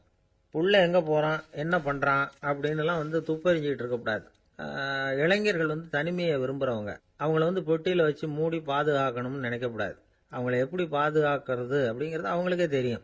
உங்கள் புள்ள எப்படி நடந்துக்கணும்னு நீங்கள் எதிர்பார்க்குறீங்களோ அது மாதிரி நீங்கள் நடந்து காட்டுங்க, அது போதும். ஒரு வீட்டில் அப்பாவும் அம்மாவும் பேசிகிட்டு இருக்கிறாங்க. என்னங்க, நம்ம பொண்ணு பெரியவளாயிட்டா, அடிக்கடி கண்ணாடி முன்னாடி போய் நின்றுக்கிட்டு இருக்கிறா, சீக்கிரமாக ஒரு பையனை பார்த்து கல்யாணத்தை முடிக்காமல் இப்படி மசன்னு கல் மாதிரி உட்காந்துருக்குறீங்களே அப்படின்னு சத்தம் போட்டாங்க. அந்த அம்மா, அவசரப்படாத, பார்க்கறதுக்கு கண்ணுக்கு அழகா லட்சணமா புத்திசாலியா ஒரு பையன் கிடைக்க வேணாமா, அதுதான் பார்த்துக்கிட்டு இருக்கிறேன் அப்படின்னாரு அப்பா. இதுக்கு அந்த அம்மா சொல்றாங்க, எங்க அப்பா இப்படியெல்லாம் நினைச்சுக்கிட்டு இருந்திருந்தா எனக்கு கல்யாணமே ஆயிருக்காது தெரியுமா அப்படின்னாங்களாம். திருப்பாவை 7ஆம் பாடல். நாயக பெண் பிள்ளையை எழுப்புகிறார்கள். கீசு கீசென்று எங்கும் ஆனைச்சாத்தன் கலந்து பேசின பேச்சரவம் கேட்டிலையோ பேய்ப் பெண்ணே, காசும் பிறப்பும் கலகலப்ப கைபேர்த்து வாசன் அருங்குடல் ஆய்ச்சியர் மத்தினால் ஓசைப்படுத்த தயிர் அரவம் கேட்டிலையோ நாயகப் பெண் பிள்ளாய் நாராயணன் மூர்த்தி, கேசவனைப் பாடவும் நீ கேட்டே கிடத்தியோ தேசமுடையாய் திரவேலோர் எம்பாவாய். எங்கள் குழுவுக்கு தலைவியானவளே, நல்ல அழகுடையவளே, கீசு கீசென்று ஆனைச்சாத்தன் பறவைகள் ஆணும் பெண்ணுமாய் தமக்குள் இன்பமாய் பேசிக்கொள்ளும் பேச்சு உன் காதில் விழவில்லையா? பொழுது விடிந்ததை அறியாமல் பேய்த்தூக்கம் தூங்குகிறாயே. நறுமணம் பொருந்திய குழல்களை உடைய ஆயர் மகளிர் அச்சுத்தாலியும் ஆமைத்தாலியும் ஒலிக்கும்படி தமது கைகளை மாற்றி மாற்றி மத்தினால் தயிர் கடையும் பெரிய ஒலி உன் காதில் விழவில்லையா? உயிர்களின் உள்ளும் புறமும் நிறைந்துள்ள நாராயணன், அழகிய வடிவை உடையவன், நமது ஆயர்பாடியில் கண்ணனாக வந்து தன்னை கொல்ல வந்த கம்சன் விடுத்த கேசி என்ற அரக்கனை கொன்று கேசவன் என்று பெயர் பெற்றவன். அவனது புகழை இந்த மார்கழி விடியற்காலையில் நாங்கள் பாடி வருவதை காதால் கேட்டும் கேளாதது போல் படுக்கையில் கிடக்கிறாயே, இது உன் பெருமைக்கு அழகல்ல, எழுந்து கதவை திற. இது பாடலின் திரண்ட பொருள். கரிச்சான் குஞ்சு, கரிக்குருவி, வலியன், செம்போத்து என்றெல்லாம் அழைக்கப்படுகிற அந்த குருவிகள் ஆனைச்சாத்தன் என்ற பெயருடையவை. அவை ஒன்றோடு ஒன்று கலந்து பேசுகிற போது கீசு கீசு என்று ஒலி எழுப்புகின்றன. பறவைகளுடைய ஒலி கிசு கிசு என்று இருந்தாலும் அது கிருஷ்ண கிருஷ்ண என்று சொல்லுவதைப் போல பக்தர்கள் காதில் விழுகிறது. ஒரு இயற்கை ஒலியை பாடலில் கொண்டு வந்து காட்டுகிறார் ஆண்டாள் நாச்சியார். இயற்கை எழிலை முழுமையாக படம் பிடிக்கிறார். ஏன்? Nature is the body language of the god the almighty. கடவுளின் உடல் மொழி எது என்று கேட்டால் இயற்கைதான் கடவுளின் உடல் மொழி. இந்த உலகம் பல சப்தங்களால் ஆனது. ஆனால் நமக்கு எந்த சப்தம் வேண்டுமோ அதைத்தான் நாம் கிரகித்துக் கொள்ளுகிறோம். நமக்குரிய சப்தத்தை பிரித்தெடுப்பதுதான் வாழ்க்கையின் சூட்சமமே. வானொலி பெட்டியில் பாருங்கள், விதவிதமான அலைவரிசையில் பாடல் வரும், நாடகம் வரும், எத்தனையோ வரும், விளம்பரம் வரும். நீங்கள் எதை பிரித்து கேட்கிறீர்களோ அதுவே உங்களுக்குள் போகிறது. அதுபோல் பிரபஞ்சம் முழுவதும் பல்வேறு சப்தத்தால் நிறைந்திருந்தாலும் அவரவர்கள் அவரவருக்கு உரிய சப்தத்தை தான் எடுத்துக்கொள்ள முடியும். இந்த ஆனைச்சாத்தன் கலந்து பேசின பேச்சரவம் என்கிறாள். கணவன் மனைவி கூட பல வீட்டில் கலந்து பேசுவது இல்லை. ஆனால் இந்த பறவை பட்சிகளுடைய பண்பாடு காலையில் எழுந்தவுடன் மகிழ்ச்சியை வெளிப்படுத்துகின்றன. மனிதன் காலையில் எழுகிற போது மகிழ்ச்சியோடு எழ வேண்டும். நேற்று இரவு தூங்கினோம், அது ஒரு பெரிய விஷயம். இன்று காலை உயிரோடு எழுந்திருக்கிறோம், அதுவும் பெரிய விஷயம். அதனால் மகிழ்ச்சியோடு அந்த மகிழ்ச்சியை கடவுளுக்கு நன்றி சொல்வதைப் போல பறவை பட்சிகள் சப்தஜாலம் எழுப்புகின்றன. அவை பேசின பேச்சரவம் என்று ஒரு வார்த்தை பயன்படுத்துகிறார். பேச்சு என்பது தெளிவானது, அரவம் என்பது ஒலியை குறிப்பது, ஓசையை குறிப்பது. பெரிய சப்தத்துக்கு அரவம் என்று பொருள் வரும். இவர்கள் தனித்தனியாக பேசுகிறார்கள், மொத்தமாக கேட்கிற போது சப்தம் மட்டும்தான் கேட்கிறது. எதையுமே கூட்டமாக குழப்பிக்கொண்டால் நமக்கு புரிய போவதில்லை. கூர்ந்து தனியாக கவனித்தால்தான் பேச்சு கிடைக்கும், இல்லை என்றால் அரவம் தான் கிடைக்கும். பேசின பேச்சரவம் கேட்டிலையோ பேய்ப்பெண்ணே. இந்த பாடல்ல மோனை பேசின பேச்சரவம் கேட்டிலையோ பேய் பெண்ணே, அந்த பகரம் மோனையாக அமைந்திருப்பது ஒரு பெரிய அழகு. நீங்கள் உண்மையில் நல்ல விழிப்பில் இருந்தால், காலையில் மகிழ்ச்சியாக இருந்தால், பறவைகளின் குரல் மட்டுமல்ல, அவை தங்கள் சிறகுகளை சிலுசிலுப்பதை கூட நம்மால் கவனிக்க முடியும். அப்படி இவர்கள் அந்த ஆனைச்சாத்தனுடைய ஒலியை கேட்டு மகிழ்கிறார்கள். முதலிலே ஒன்றிரண்டு ஒலி எழுப்பியது, அதனால் கேட்கவில்லை என்று இந்த உள்ளே படுத்திருக்கிறவள் சொல்ல முடியும். அடி ஒன்று ரெண்டு அல்ல, இப்போது அரவம் பெரிதாக கூச்சல் போடுகிறதே, உனக்கு புரியவில்லையா என்ற அர்த்தத்தில் பேசின பேச்சரவம் என்றார்கள். இவள் உறக்கத்தை பேய்ப்பெண்ணே, பேய்போல் தூங்குகிறாயே என்று கேட்கிறார்கள். உண்மையிலே பேயாய் அலைகிறான் என்றுதான் சொல்வார்களே ஒழிய பேயாய் தூங்குகிறான் என்று சொல்ல மாட்டார்கள். ஒரே விஷயத்தில் தீவிரத்தன்மை காட்டுகிற போது என்ன இப்படி பேய் மாதிரி அலையரே என்று பேசுவது வழக்கம். இவள் தீவிரத்தன்மையினாலே, கண்ணன் மீது கொண்ட காதலினாலே இப்படி கிடக்கிறாளா, அல்லது தமஸ் என்கிற தாமத குணத்தின் காரணமாக இப்படி கிடக்கிறாளா? இது ஒரு பெரிய கேள்வி.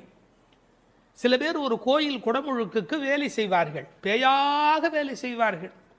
அந்த குடமுழுக்கு வெற்றி பெறுவதற்கு வேண்டிய வகையில் அல்லும் பகலும் பாடுபட்டு கொண்டே இருப்பார்கள். குடமுழுக்கு வேளையில் போய் தூங்கி விடுவார்கள். இந்த உழைத்த களைப்பு காரணமாக அந்த கும்பாபிஷேகம் நடக்கிற போது போய் தூங்கி விடுவார்கள். அப்படி ஒருவேளை இன்றைக்கு நோன்புக்கு போகிறோமே, நீ இப்படி தூங்கலாமா? நாயக பெண்பிள்ளாய் முதலில் பேய்ப்பெண்ணே என்று அழைத்தவர்கள் பின்னாலே நாயக பெண்பிள்ளாய் தேசமுடையாய் என்று அழைக்கப் போகிறார்கள். பேய் என்றவுடன் தாழ்வாய் நினைத்துவிட வேண்டாம். பேயனாய் ஒழிந்தேன் எம்பெருமானுக்கே யானும் ஒரு பேயனே என்று குலசேகர ஆழ்வார் அருமையாக அதை வேறு ஒரு கோணத்தில் பாடி காட்டுகிறார். இவர்களை எழ ஒட்டாதபடிக்கு செய்வது எது என்றால், அந்த கண்ணன் மீது கொண்ட அளவற்ற காதல் அல்லது பிரேமை ஒரு காரணமாக இருக்கலாம். அடுத்த ஒரு ஓசையை வர்ணிக்கிறார், இயற்கையை சொல்லி நமக்கு புரிய வைக்கிறார். பெண்கள் தயிர் கடைகிறார்கள். அந்த பெரிய ஆய்ச்சிமார்கள் தயிர் கடைகிற போது அவர்கள் கழுத்தில் அணிந்திருக்கிற தாலி, அதுவும் காசும் பிறப்பும் கலகலப்ப கைவேர்த்து, அச்சுத்தாலி ஆமைத்தாலி என்பார்கள். இதை கொஞ்சம் புரிந்து கொள்வது கடினம். இளம் வயதிலிருந்தே பெண்களுக்கு தங்க காசு கொடுத்து கொண்டே வருவார்கள். அந்த தங்க காசு தான் பெண்ணுக்கு உண்மையிலேயே மிகப்பெரிய சீதனம். அவர்களுக்கு தங்கத்தின் மூலம் சேமிப்பு நிகழும். தங்கள் சேமிப்பை காசாக்கி கையிலே வைத்திருப்பார்கள். திருமணமாகி அடுத்த வீட்டுக்கு போகிற போது அவர்களுக்கு ஆமைத்தாலி, கொஞ்சம் புடைத்த மாதிரி 2 உருண்டையாக இருக்கும், அதற்கு ஆமைத்தாலி என்று பெயர். அந்த காசும் பிறப்பும் அது ரெண்டையுமே கழுத்திலே கோர்த்து போட்டிருப்பார்கள். மஞ்சள் கயிற்றில் இந்த காசையும் மாட்டிக்கொள்வார்கள். அதன் பிறகு இந்த ஆமைத்தாலி என்கின்ற அந்த உருண்டையான தாலியையும் மாட்டிக்கொள்வார்கள். அப்படி தயிர் கடைகிற போது ரெண்டும் ஒன்றோடு ஒன்று மோதி ஒரு பெரிய ஒலியை எழுப்புகிறது. என்ன டிராமாட்டிக்காக அதை கொண்டு வந்து நம்முடைய கண் முன்பாக காட்டுகிறாள் பாருங்கள். கண் முன்பாக அந்த காட்சி படப்பிடிப்பு போல வந்து நிற்கிறது. காலையில வெண்ணெய் கடைகிறார்கள். ஏன் தெரியுமா? வெயில் ஏறி விட்டால் வெண்ணெய் உருகிவிடும், கண்ணனும் விட்டு வைக்க மாட்டார். எனவே அதிகாலையிலே கடைய வேண்டும் என்று வெண்ணெய் கடைகிறார்கள். பகவான் ராமகிருஷ்ணர் ஓர் உதாரணம் சொல்லுகிறார். வெண்ணெய் கடைகிறவர்கள் விடியற்காலையில் கடைவார்கள். காரணம், வெயில் வந்து விட்டால் வெண்ணெய் இளகிவிடும். அதுபோல் பக்தி வர வேண்டிய வயது இளம் வயது. உங்களுக்கு வயதாகிவிட்டால் உலகத்தின் வெப்பத்தில் அது உருகி ஓடிவிடும். எனவே இளம் வயதில் பக்தி வெண்ணெய் திரள வேண்டும். காலையில் மோர் கடைவது தயிர் கடைவது போலே என்று பகவான் ராமகிருஷ்ணர் ஒரு கருத்து சொல்வார். கை பேர்த்து கடைய முடியல, மலை மாதிரி வெண்ணெய், பார்க்கடல் மாதிரி பானை, எவ்வளவு நேரம் அந்த மத்தை போட்டு உருட்டி கொண்டே இருக்கிறது. கை மாற்றி கை பேர்த்து. காலையிலேயே இந்த பெண்கள் தலையில் பூச்சூடி இருக்கிறார்கள். இவர்கள் குழலுக்கே வாசம் இருக்கிறது. வாசனரும் குழலாய்ச்சியர் மத்தினால் ஓசைப்படுத்த தயிர் அரவம் கேட்டிலையோ. அந்த ஓசையிலே ஒரு அழகு இருக்கிறது. பித்தகோரஸ் கொல்லர் பட்டறையிலே ஏற்படுகிற ஒலியை வைத்துக்கொண்டு அந்த இரும்பின் அடர்த்தி என்ன என்று சொல்ல முடியும் என்று சொல்கிறார். அடர்த்தியான இரும்பு வர வர அதை தட்டுகிற அந்த ஒலி ஓசை மாறிக்கொண்டே போகும் என்று சொல்லுகிறார். ஒலி அழகை பற்றி மகாகவி பாரதி ஒரு மனிதனை ஒலியும் ஓசையும் என்ன பாடுபடுத்துகிறது என்பதை குறிப்பிடுகிறார். காணப்பறவை கலகலமெனும் ஓசையிலும், காற்று மரங்களிடை காட்டும் இசைகளிலும், ஆற்று நீரோசை அருவி ஒலியினிலும், நீலப் பெருங்கடல் என் நேரமுமே தான் இசைக்கும் ஓலத்திடையே உதிக்கும் இசையினிலும், மானுட பெண்கள் வளரும் ஒரு காதலினால் ஊனுருக பாடுவதில் ஊரிடும் தேன் வாரியிலும், ஏற்ற நீர்ப்பாட்டின் இசையினிலும், நெல்லிடிக்கும் கோற்றொடியார் குக்குவென கொஞ்சம் ஒலியினிலும், சுண்ணம் இடிப்பார்தம் சுவை மிகுந்த பண்களிலும், பண்ணை மடவார் பழகு பல பாட்டினிலும், வட்டமிட்டு பெண்கள் வளைக்கரங்கள் தாமொலிக்க கொட்டி இசைத்திடுமோர் கூட்டமுத பாட்டு கோரஸ் கூட்டமுத பாட்டினிலும், வேயின் குழலோடு வீணை முதலாம் மனிதர் வாயினிலும், கையாலும் வாசிக்கும் பல்கருவி நாட்டினிலும், காட்டிலும் நாளெல்லாம் நந்தொலிக்கும் பாட்டினிலும் நெஞ்சை பறிகொடுத்தேன் பாவினான் என்று மகாகவி பாரதி பாடுகிறார். இசையினுடைய வலிமை அது. அப்படி ஓசைப்படுத்த தயிரரவம் கேட்டிலையோ. நாயகப் பெண் பிள்ளாய் நீ எங்கள் தலைவியாயிற்றே. நாராயணன் மூர்த்தி, எப்பேற்பட்ட வலிமையுடையவன், எப்பேற்பட்ட பெருமையுடையவன் எம்பெருமான். அந்த எம்பெருமான் திருப்பெயரையும் கல்யாண குணங்களையும் பேசுவதுதான் பாசுரத்தினுடைய நோக்கமே. கேசி என்கிற ஒரு அரக்கனை வென்றவன், அதனால் கேசவன் என்கிற பெயரை பெற்றவன். கேசவனை பாடவும் நீ கேட்டே கிடத்தியோ. ராமாவதார காலத்திலே கரதூஷண வதம் முடிந்தவுடனே சீதை ஓடி வந்து கட்டிக்கொள்ளுகிறாள். அப்படி கேசிவதம் நிகழ்ந்தது என்று சொன்ன உடனே நீ கண்ணனை கட்டிக்கொள்வதற்கு எழுந்து வருவாய் என்று பார்த்தால், நல்லவேளை கண்ணனுக்கு ஆபத்து இல்லை என்று நெஞ்சை பிடித்து கொண்டு தூங்குகிறாயா. கேசவனை பாடவும் நீ கேட்டே கிடத்தியோ. கேசமுடையாய், இதான் பெண்களுடைய இயல்பு. எவ்வளவுதான் பெண்கள் மாறினாலும் அடுத்த பெண்ணினுடைய கூந்தல் எவ்வளவு நீளம் என்பதை பற்றி யோசிப்பார்கள். கேசமுடையாய் திரவேலோர் எம்பாவாய் என்று இந்த பாசுரம் நிறைவு பெறுகிறது. ஒரு சிறு திருத்தம். தேசமுடையாய் என்றும் ஒரு பாடம் உண்டு. கேசமுடையாய் என்பதை விட தேசமுடையாய் என்ற பாடல் வரியிலே பொருள் ஆழம் சுவை கூடுதலாக இருக்கிறது என்று கருதுவதற்கு இடமுண்டு. காரணம், அவள் அழகான கூந்தலை உடையவள் என்ற பொருளிலே 1-2 பதிப்புகளிலே கேசமுடையாய் என்கிற பாடம் இருக்கிறது. ஆனால் தேசமுடையாய் என்ற சொல்லுக்கு பொருள் ஒளியுடையவளே என்பது பொருள். ஒரு பெண்ணை வர்ணிக்கிற போது ஒளிதான் பிரதானம், பொன்னின் ஒளி பூவின் வெறி என்று சீதா பிராட்டியாரை கவி சக்கரவர்த்தி கம்பன் வர்ணிக்கின்றார். கண்ணனுடைய நினைப்பில் எப்போதும் ஒளி உடையவளாக விளங்குகின்றாள் என்ற பொருளிலே தேசமுடையாய் என்கிற பாடம் சுவையான, அழுத்தமான, ஆழமான, பெரும்பகுதி பதிப்புகளில் காணப்படுகிற பாடம் என்பதையும் சொல்லிக்கொள்ள விரும்புகிறேன். வணக்கம்.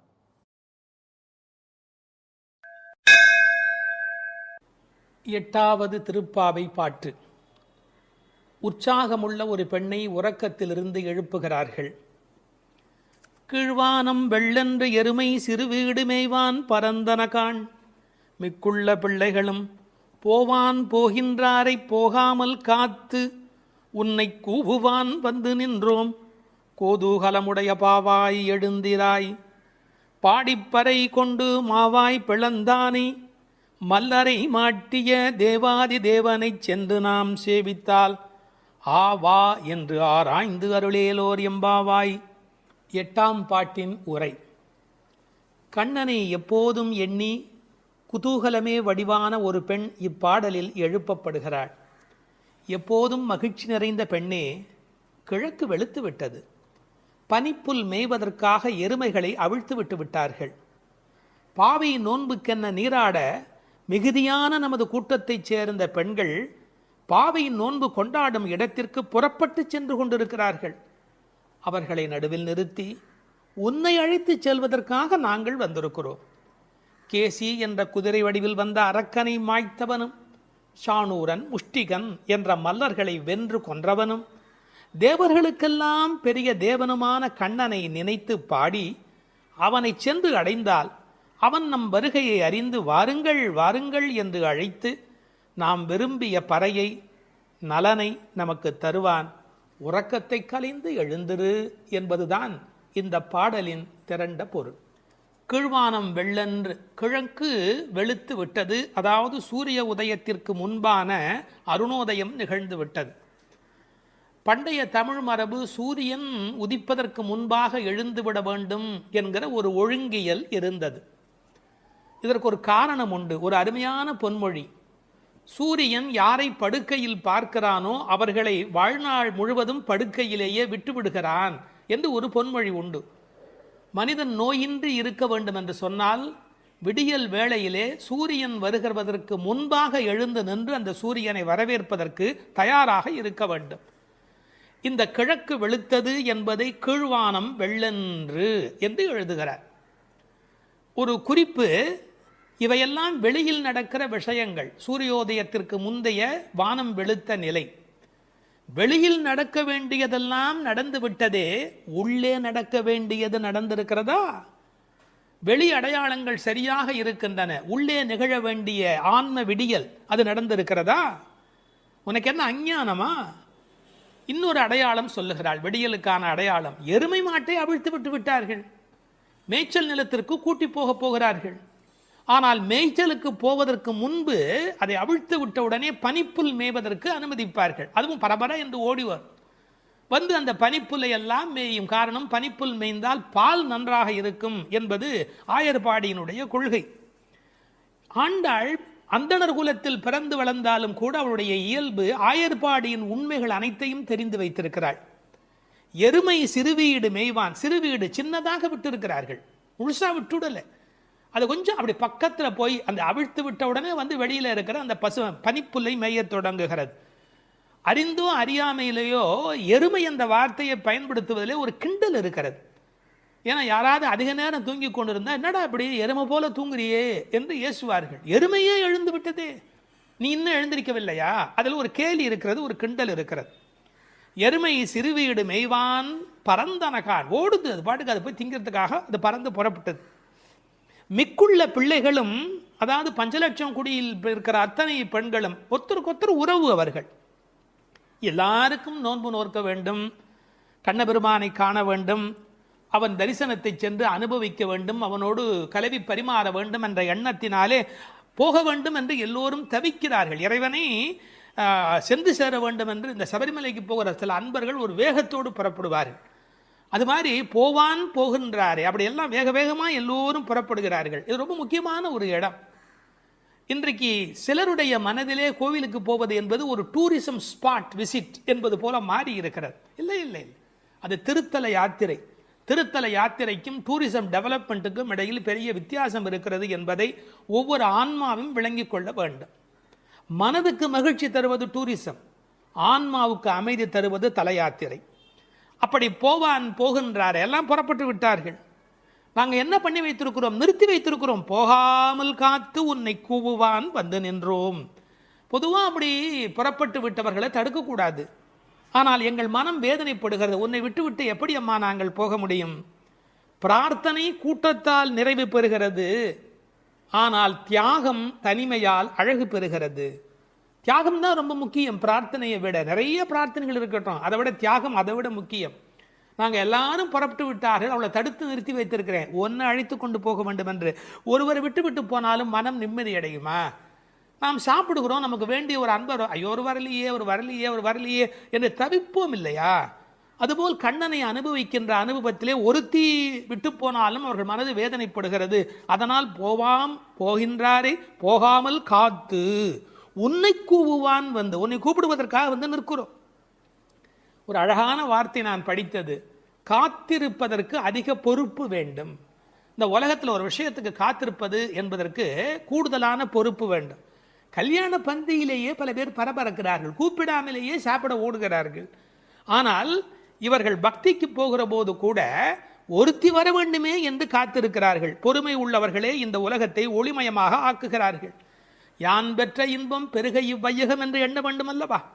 இன்னும் ஒரு வார்த்தை சேர்த்தே சொல்லுகிறேன், பொறுமை கூட ஒரு வழிபாடுதான். பொறுமை கூட ஒரு உயர்ந்த வழிபாடுதான். வழிபாட்டின் ஓர் அங்கம் அல்ல பொறுமை என்பது, வழிபாட்டின் ஓர் அங்கம் அல்ல, பொறுமையே ஒரு பெரிய வழிபாடு. கடைசி மாணவனுக்கும் பாடம் சொல்லிக் கொடுக்கிறவரே நல்ல ஆசிரியர். அதுபோல் உன்னை விட்டு விட்டு போக எங்களுக்கு மரம் வரவில்லை அடி அம்மா, அதனால் உனக்காக காத்திருக்கிறோம்.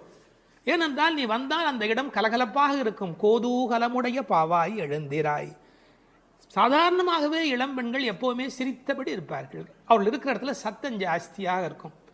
விஞ்ஞானத்திலேயே ஆண் மூளை பெண் மூளையை பற்றி பிரித்து வைத்து சொல்கிறார்கள். ஆணினுடைய மூளையிலே பேசுவதற்கான பேச்சு மையம் என்பது மிக குறைவு. ஆனால் பெண்ணினுடைய மூளை அமைப்பிலே பேசுவதற்கான மையம் என்கிற அந்த தன்மை கூடுதல்.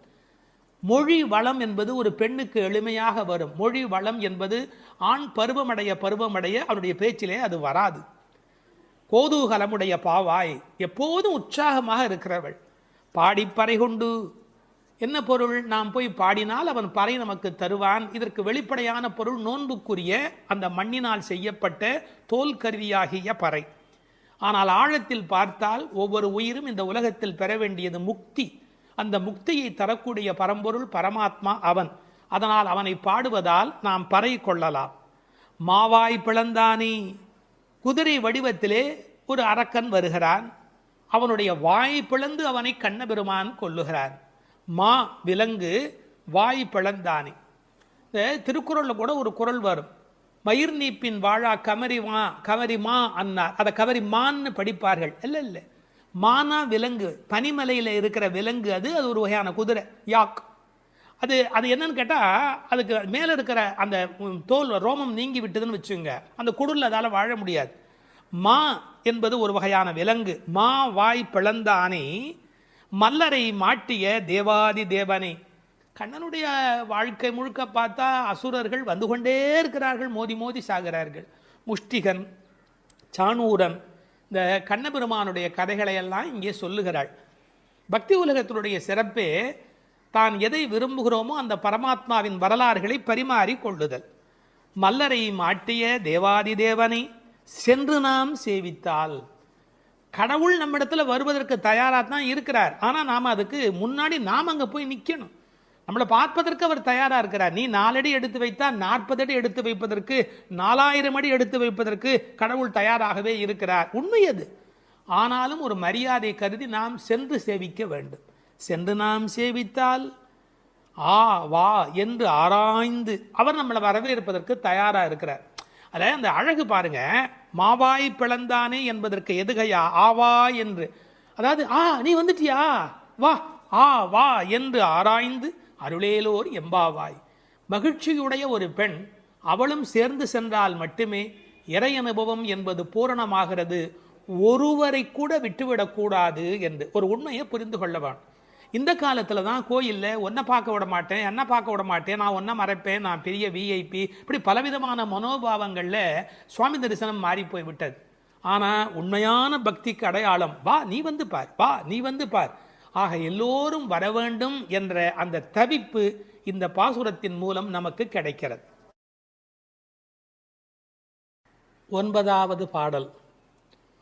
தூமணி மாடத்து சுற்றும் விளக்கெரிய தூபம் கமழ துயிலணை மேல் கண் வளரும் மாமன் மகளே, மணிக்கதவும் தாழ்த்திரவாய் மாமீர் அவளை எழுப்பீரோ, உன்மகள்தான் ஊமையோ அன்றிச் செவிடோ அனந்தலோ, ஏமப் பெருந்துயில் மந்திரப்பட்டாளோ, மாமாயன் மாதவன் வைகுந்தன் என்றென்று நாமும் பலவும் நவின்றேலோர் எம்பாவாய்.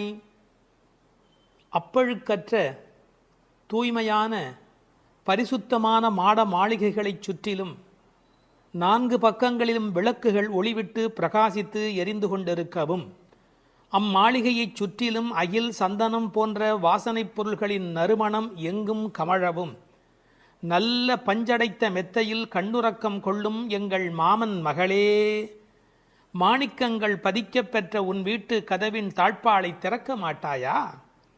திறந்து விரைவில் வந்து எங்களுடன் சேர்ந்து கொள்ள மாட்டாயா? மாமிகளே, நீங்களாவது அவளை எழுப்பிவிட மாட்டீர்களா?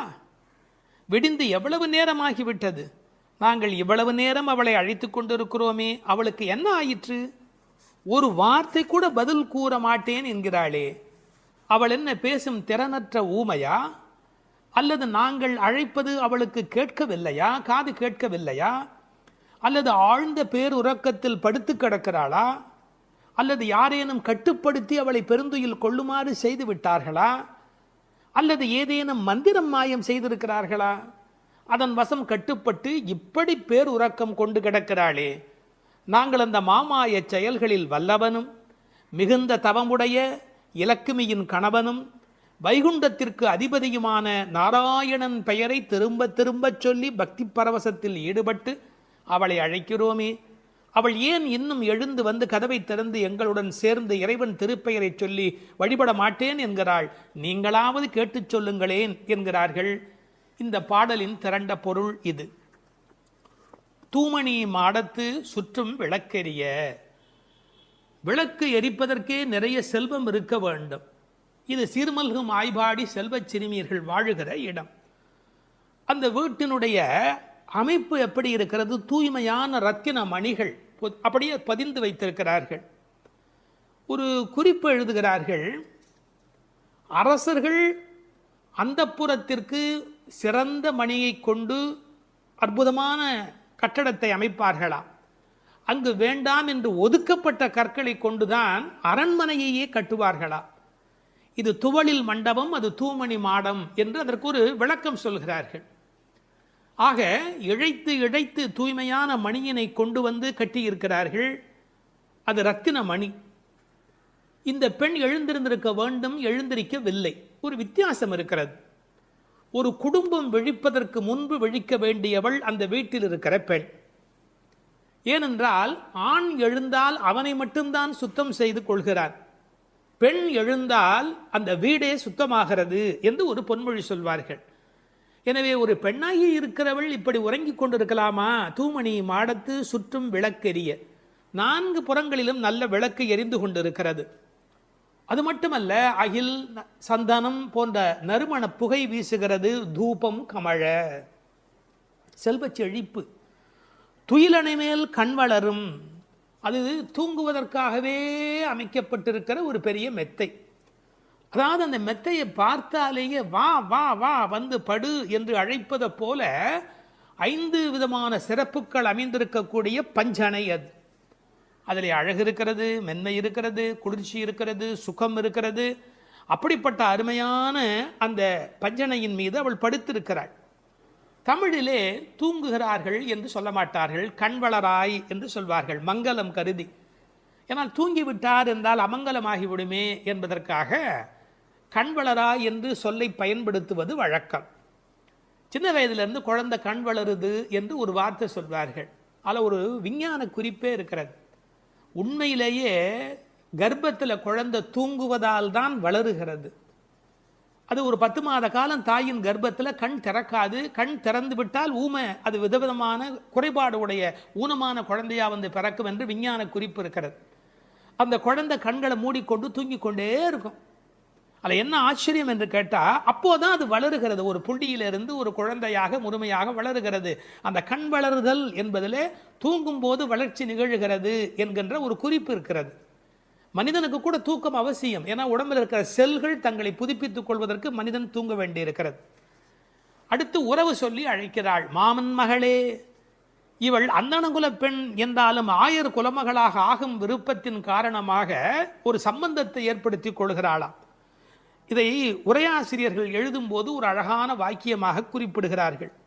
திருவாய்ப்பாடியிலே ஒரு பிரகிருதி சம்பந்தம் தனக்கு உஜ்ஜீவன ஹேதுவாக ஆண்டாள் ஆசைப்பட்டபடி, அழகிய மணவாளப் பெருமாள் நாயனாருடைய வியாக்கியானத்திலே திருவாய்ப்பாடியிலே ஒரு பிரகிருதி சம்பந்தம் தனக்கு உஜ்ஜீவன ஹேதுவாக ஆண்டாள் ஆசைப்பட்டபடி மாமன் மகளே என்று உறவு சொல்லி அவள் அழைக்கிறாள். மணிக்கதவம் தாழ்த்திரவாய். அது உள்ளிருப்பது வெளியே தெரியும்படி அமைக்கப்பட்டிருக்கிற ஒரு வீடு. அவள் எப்படி தூங்குகிறாள் என்பது கூட வெளியே தெரிகிறது. அந்த கட்டில், அந்த மெத்தை, அந்த விளக்கு எரிகிறது. இந்த பாடலே மிக ரசமான ஒரு பாடல். திருப்பாவையில் 30 பாட்டு அழகு என்று சொன்னால், இந்த பாட்டுக்கு என்று தனியான ஒரு ரசனை உலகத்தில் தனியான ஒரு கூட்டமே உண்டு. மணிக்கதவம் தாழ்த்திரவாய், நீ வந்து திற. ஏன்னா எழுந்து வந்து திறக்கிற போது நாங்களா திறந்து கொண்டு உள்ள வந்தால் அது மரியாதையாக இருக்காது ஒரு வீட்டுக்குள்ளே. நீ வந்து திற. ஆனால் அவள் அசைவதாக தெரியவில்லை. அவளுடைய அம்மா எழுந்து விட்டாள். அவள் மற்ற வேலைகள் பார்த்து கொண்டிருக்கிறாள். அதனால உறவு சொல்லி அவளை அழைக்கிறார்கள். மாமீர், அவளை எழுப்பீரோ? நீங்கள் அவளை எழுப்பிவிடக்கூடாதா? அப்படி தூங்கி கொண்டிருக்கிறாளே. உன் மகள்தான் தன்னுடைய தோழியினுடைய தாயை பார்த்து சொல்கிறாள், உன் மகள்தான் ஊமையோ அன்றி செவிடோ. என்ன பொருள் தெரியுமா? பேச்சு வராதவர்கள் என்று பொருள் அல்ல. ஊமை என்ற சொல்லுக்கு இறை நாமம் சொல்லாதவர் என்று பொருள் என்று எழுதுகிறார். இறைவனுடைய நாமத்தை சொல்ல வேண்டிய சந்தர்ப்பத்தில் சொல்லவில்லை என்றால் பிறகு நாக்கிருந்து என்ன பையன்? பேசாத நாளெல்லாம் பிறவா நாளே என்பார்கள் அல்லவா. உண்ணா நாள் என்பது இந்த உலகத்தில் சாப்பிடாத நாள் அல்ல, உன்னை வணங்காத நாள் தான் உண்மையிலேயே உண்ணா நாள் என்று குறிப்பிடுவார்கள். ஊமையோ அன்றி செவிடோ. ஏன்னா இறைவன் புகழ் கேளாத செவியென்ன செவியே என்று சிலப்பதிகாரம் பேசும்.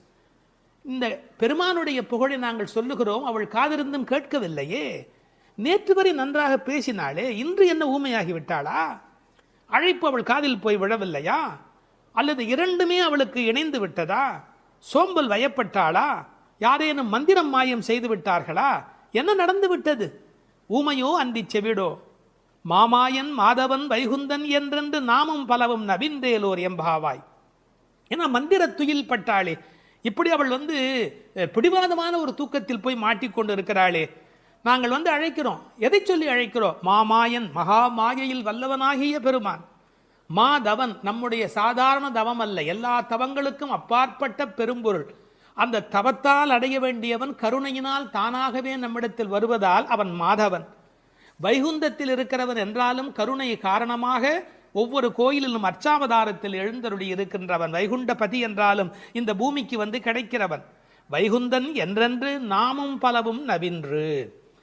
உண்மையிலேயே திருப்பாவையினுடைய நோக்கமே இறைவனுடைய நாமத்தை பல வகையில் சொல்வது.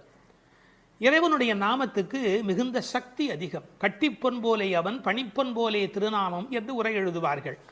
அதாவது தங்கத்தில் ஒரு பெரிய கட்டி இருந்தால் கூட அதை வைத்துக்கொண்டு என்ன பண்ணுவது?